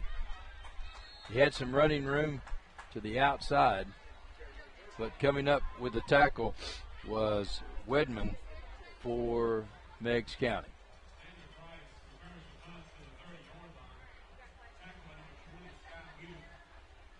And the punter, we have no number for, or no name, either one. Always one every game. So it's a Hammers first down for the Tigers of Rockwood. They're on 30, and this time on the little delay, they'll give it to Price. And Price will come across about for a gain of 1, and there's the young man we've been talking about, McDowell. Yep. So that's 1 for him tonight. Second down and about 7. Brackett, the quarterback for the Rockwood Tigers. Tinker at center, leading the Tigers out. Brackett in the shotgun. Now he looks out into the flat, and it's complete to Price, and Price has running room. He'll get a first down out to about the 42-yard line. Nice play that time as they just call it a little fade pass out in the flat. You see Price heading out, and it's just a simple pass, and then Price tries to get it on his own, and he'll get it out to the 42-yard line, gain of 9. It'll be a Hammers first down. Invite you to stop by any of the Hammers stores in the area this weekend for lots of bargains, lots of value. First and 10 for the Rockwood Tigers. Treadway comes out to the bottom of your screen. Price this time in motion to the left, and he'll be thrown for a loss back to the 41-yard line. A little slow developing play that time. Yeah, a little slow. Like a little different twist to it.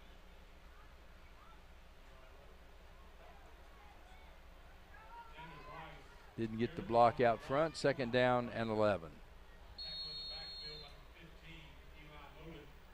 Rockwood student body once again primed and ready for action here tonight.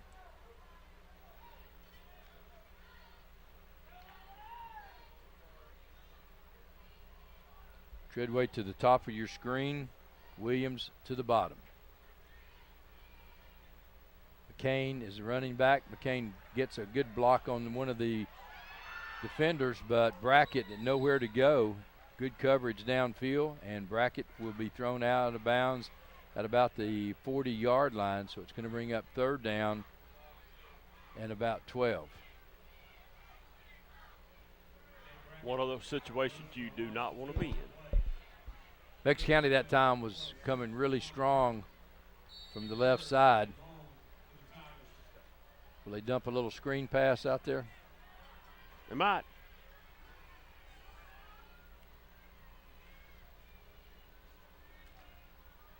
So third down and 12.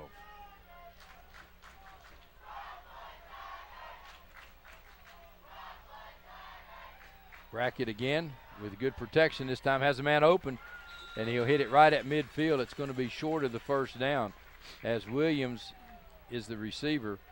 It'll bring up fourth down and about 3. Got some of it back, not all of it, but got most of it back. You go for it, you punch the ball. No, I think you might try the freeze. You might try the freeze right off the bat, but I think this early in the game might be a little early to take a gamble. Oh, he's going for it. I think you might try the freeze. I think it's a little early to do the freeze. I say I might take the freeze. Well, the freeze doesn't hurt you, and you just lose the timeout. Well, you don't want to do that. Well, they're going for it, and they were offsides. Now you punch the ball. So now they were in motion. And Coach Webb's called timeout.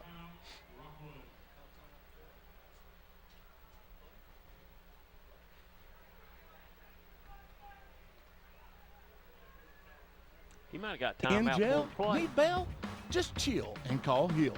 That's right, Hill Bonding Company is a locally owned Johnny-on-the-spot company for bonding people out of jail. The number you need to remember is 245-4545. That's right, 245-4545. Hill Bonding Company is locally owned, also covering Morgan and Loudoun counties. 245-4545. Jail ain't no big deal, just chill and call Hill. 245-4545. So Coach Webb did get timeout before the infraction. So it's still going to be 4th down and about 3. Now they go into punt formation. Treadway is going to kick a squibbler kick that's going to be taken at the 15-yard line. And Meigs County looking for some blocks. There's the block that'll bring it back. It's coming back. So it's coming back. Swafford on the return, but it's coming back. The flag at the 30-yard line.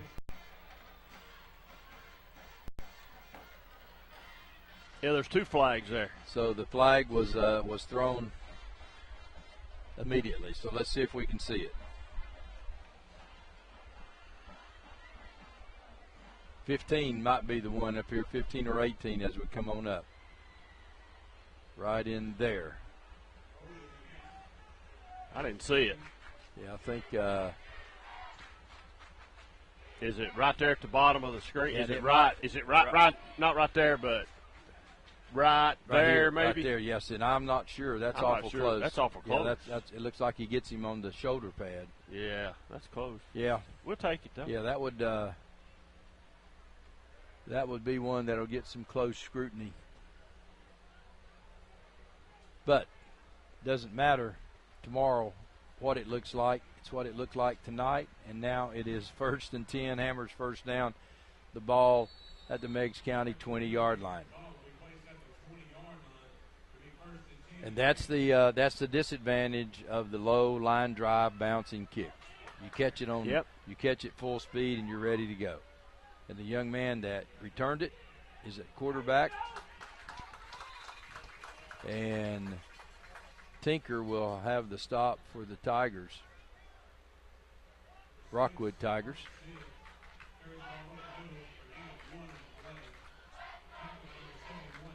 So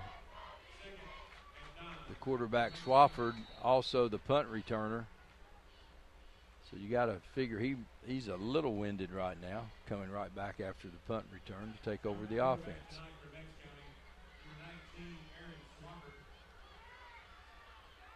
So Swafford in the shotgun, and Meigs County has them spread right now. Swafford looking back to throw. Man wide open across the middle. He's got it at the 44-yard line. He'll get it all the way down. Good pass. To the Rockwood 44. Right on the money. Nice pass, nice catch, and that time they'd sort of flooded the middle of the field. There were 2 receivers. Dropped that ball right. He dropped that ball right in there. That's a good catch. Right in stride. Well, a good catch and a good throw. So it's a Hammers 1st down for Meigs County. And again to the running back, and again coming up making a nice stop for the Tigers are McCain and Ashburn. 2nd down and 8. Smith carrying the football for Meigs County, and thus far Meigs County running game is zilch. So far. Passing game's on target, though. So again, Swafford this time is going to fake it and try to come up with running room, and he'll be hit at the 40-yard line. Tinker turns it in, and Swafford is going to be stopped. It's going to be 3rd down and 5. Looks like Rockwood's defensive front and linebackers are playing pretty aggressive right now, Ron. Doing a pretty good job. Pretty good job. coached up pretty good right now. So Meigs County now on another big third down play. Swofford has one running back, and he goes in motion.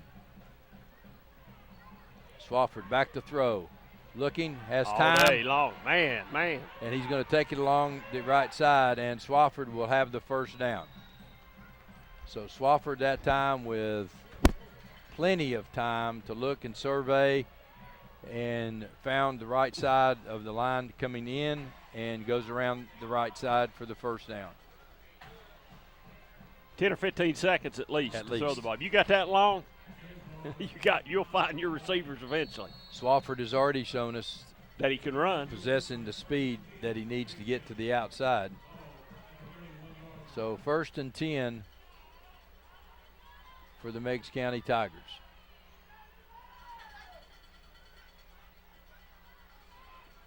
This time they bounce it out to the right side, and Smith finds good running room, but initially stopped and then bounced it outside. Gets stopped right there, kicks it out. Couple missed tackles there and allows him to get to the outside. So it's another Hammers first down for Meigs County, the number 1 ranked AA team in the state of Tennessee after 4 weeks of play. Pretty good sized youngsters on the offensive line for Meigs County. Swofford this time cuts it in, tries to find some running room. He won't find any. Good job that time by Tinker. And the left side, forcing it back to the inside. McCain that time forces it back in, makes first contact, gets help. Fulton's up 12-0 on Carnes. 2nd down and 8 for Meigs County.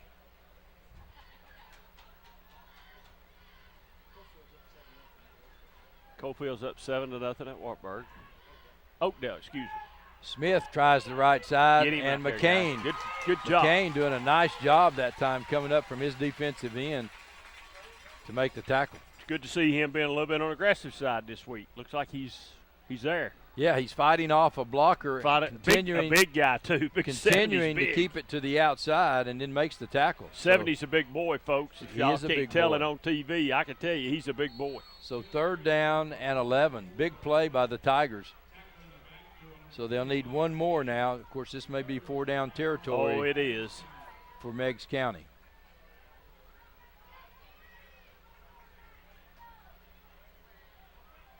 So Swofford this time, as the whistle is blown. And is that going to be sideline warning? Offsides Rockwood. Wow. Wow. So I think they just lined up offsides, didn't they? Must have. What did we talk about before the game tonight? Boy, especially in 3rd and long. Yeah, what did we talk about? No penalties, no mistakes, mental mistakes. It's a mental mistake. So 3rd down and 6 now for Meigs County. Shortened it up for him. Cut it in half, Ronberry. Cut it in half. So Swofford stays in the shotgun on the little counter play off the right guard, and Swofford will be down to the first down. He'll have the first down at about the 8-yard line. So a nice play, and David, that's probably some stuff off of film right there.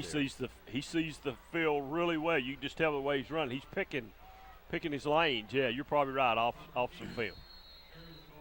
So it's going to be a Hammers 1st and goal for Meigs County. I don't know what the average weight is on Meigs County's offensive line. Man, they're big. They got some big boys up there. And David, the 5 yards helped immensely on that 3rd down play. Oh, yeah. Against Smith this time, Little tries speed. to go outside. And again, McCain is there to turn it in. McCain, and he gets help from Williams, but McCain He's came has to play come tonight. to play. That's right, exactly right. McCain doing a good job on both sides there of the defensive line. Be 2nd and goal.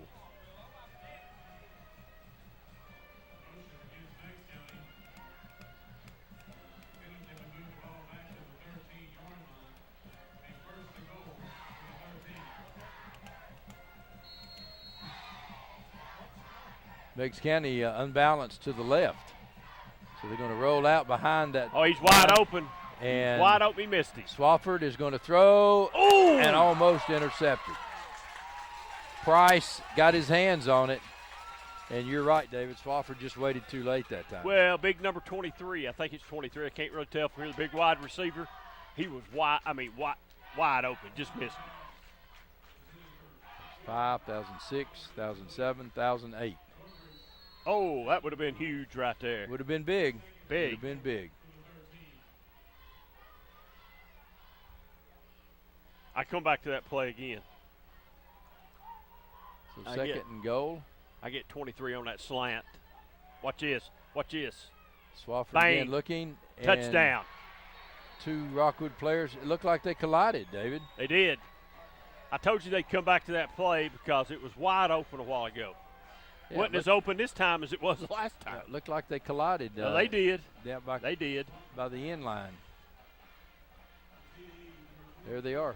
Yeah, not as open as the first time, but enough. And he waited on him this time and got him. So the Meigs County Tigers go up. Scoring first here with 2:32 left in the first quarter of play. So far, quick and first Swafford's quarter. doing it all. Swafford's going to try to kick now. So Is he's he returned. kicking? He's returned to punt for a touchdown. Oh, They're going to go for two. Go for two. Bang. And it's incomplete. Incomplete. Well, I didn't see him warm a kicker up in pregame, a field goal kicker, so maybe they don't have one. Well, yeah, nope. I thought it was him. Falls on the deflection of the extra point attempt. So we'll be right back. The Harriman Utility Board provides electric, gas, water, and sewer services for the city of Harriman, as well as most of Roane and Morgan counties. Recent major projects include an upgrade of our 161 kilovolt electric substation. Another ongoing project is the rehabilitation of an antiquated sewer system, including an upgrade of our wastewater treatment plant. These projects will improve the quality and reliability of these services and meet state and federal requirements. For more information, visit our website at hub-tn.com or call us at 865-882-3242.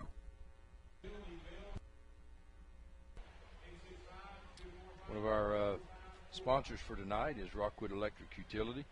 The board and employees are proud to sponsor high school football in Roane County.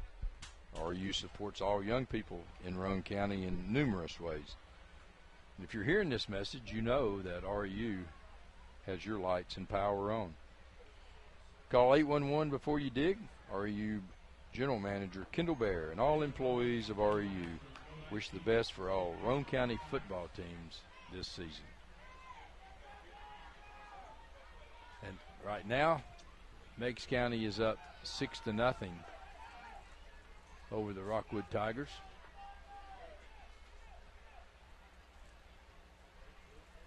On this mulch and more kickoff. And I'm going to be honest, Ron, I didn't see him practice any of these kickoffs. Punting, yes, but I didn't see any kickoffs. Well, they were squibbing a lot of the kickoffs. Were they squibbing them? Yeah, when they were over there practicing. Well, I didn't see them, so this is a loss for me to tell you what they're going to do. Hare will be kicking off, and it's a high kick that's going to be taken by Price at the 15. So Price trying to find running room. He had a little seam, and it closed really fast. Price out to the 30. Not bad position. So not bad field position. We'll take that. Evans Brought Mortuary down has by Judd for Meigs County. It's a Hammers first down for the Rockwood Tigers at their 29-yard line. So I invite you to go buy Hammers and get your cold weather gear. I'm sure they got it. And plenty of it. And rugs, too. Lots of rugs. Pretty rugs. McCain now lines up at fullback for the Tigers in the eye. And they give it on the little inside counter play to Ashburn. And Ashburn's going to pick up good yardage. He's going to cross the 35 out to about the 36-yard line. Second down and 4. Well, if the young man from Meigs County just goes ahead and tackles him, he doesn't get that. But he's trying to strip the ball. He's trying to strip it. So that's why he got 7 yards or whatever he picked up there. And this is a position that Rockwood wants to be in, second and short. So, yeah, it's manageable. So Tinker at center brings them to the line of scrimmage. Brackett under center for the Tigers. And on the little delay again, counter play, he'll lose a yard. For years and years, that's been the bread and butter play of the Tiger offense. The old Rambo. Old Rambo. So 3rd down and 3 now.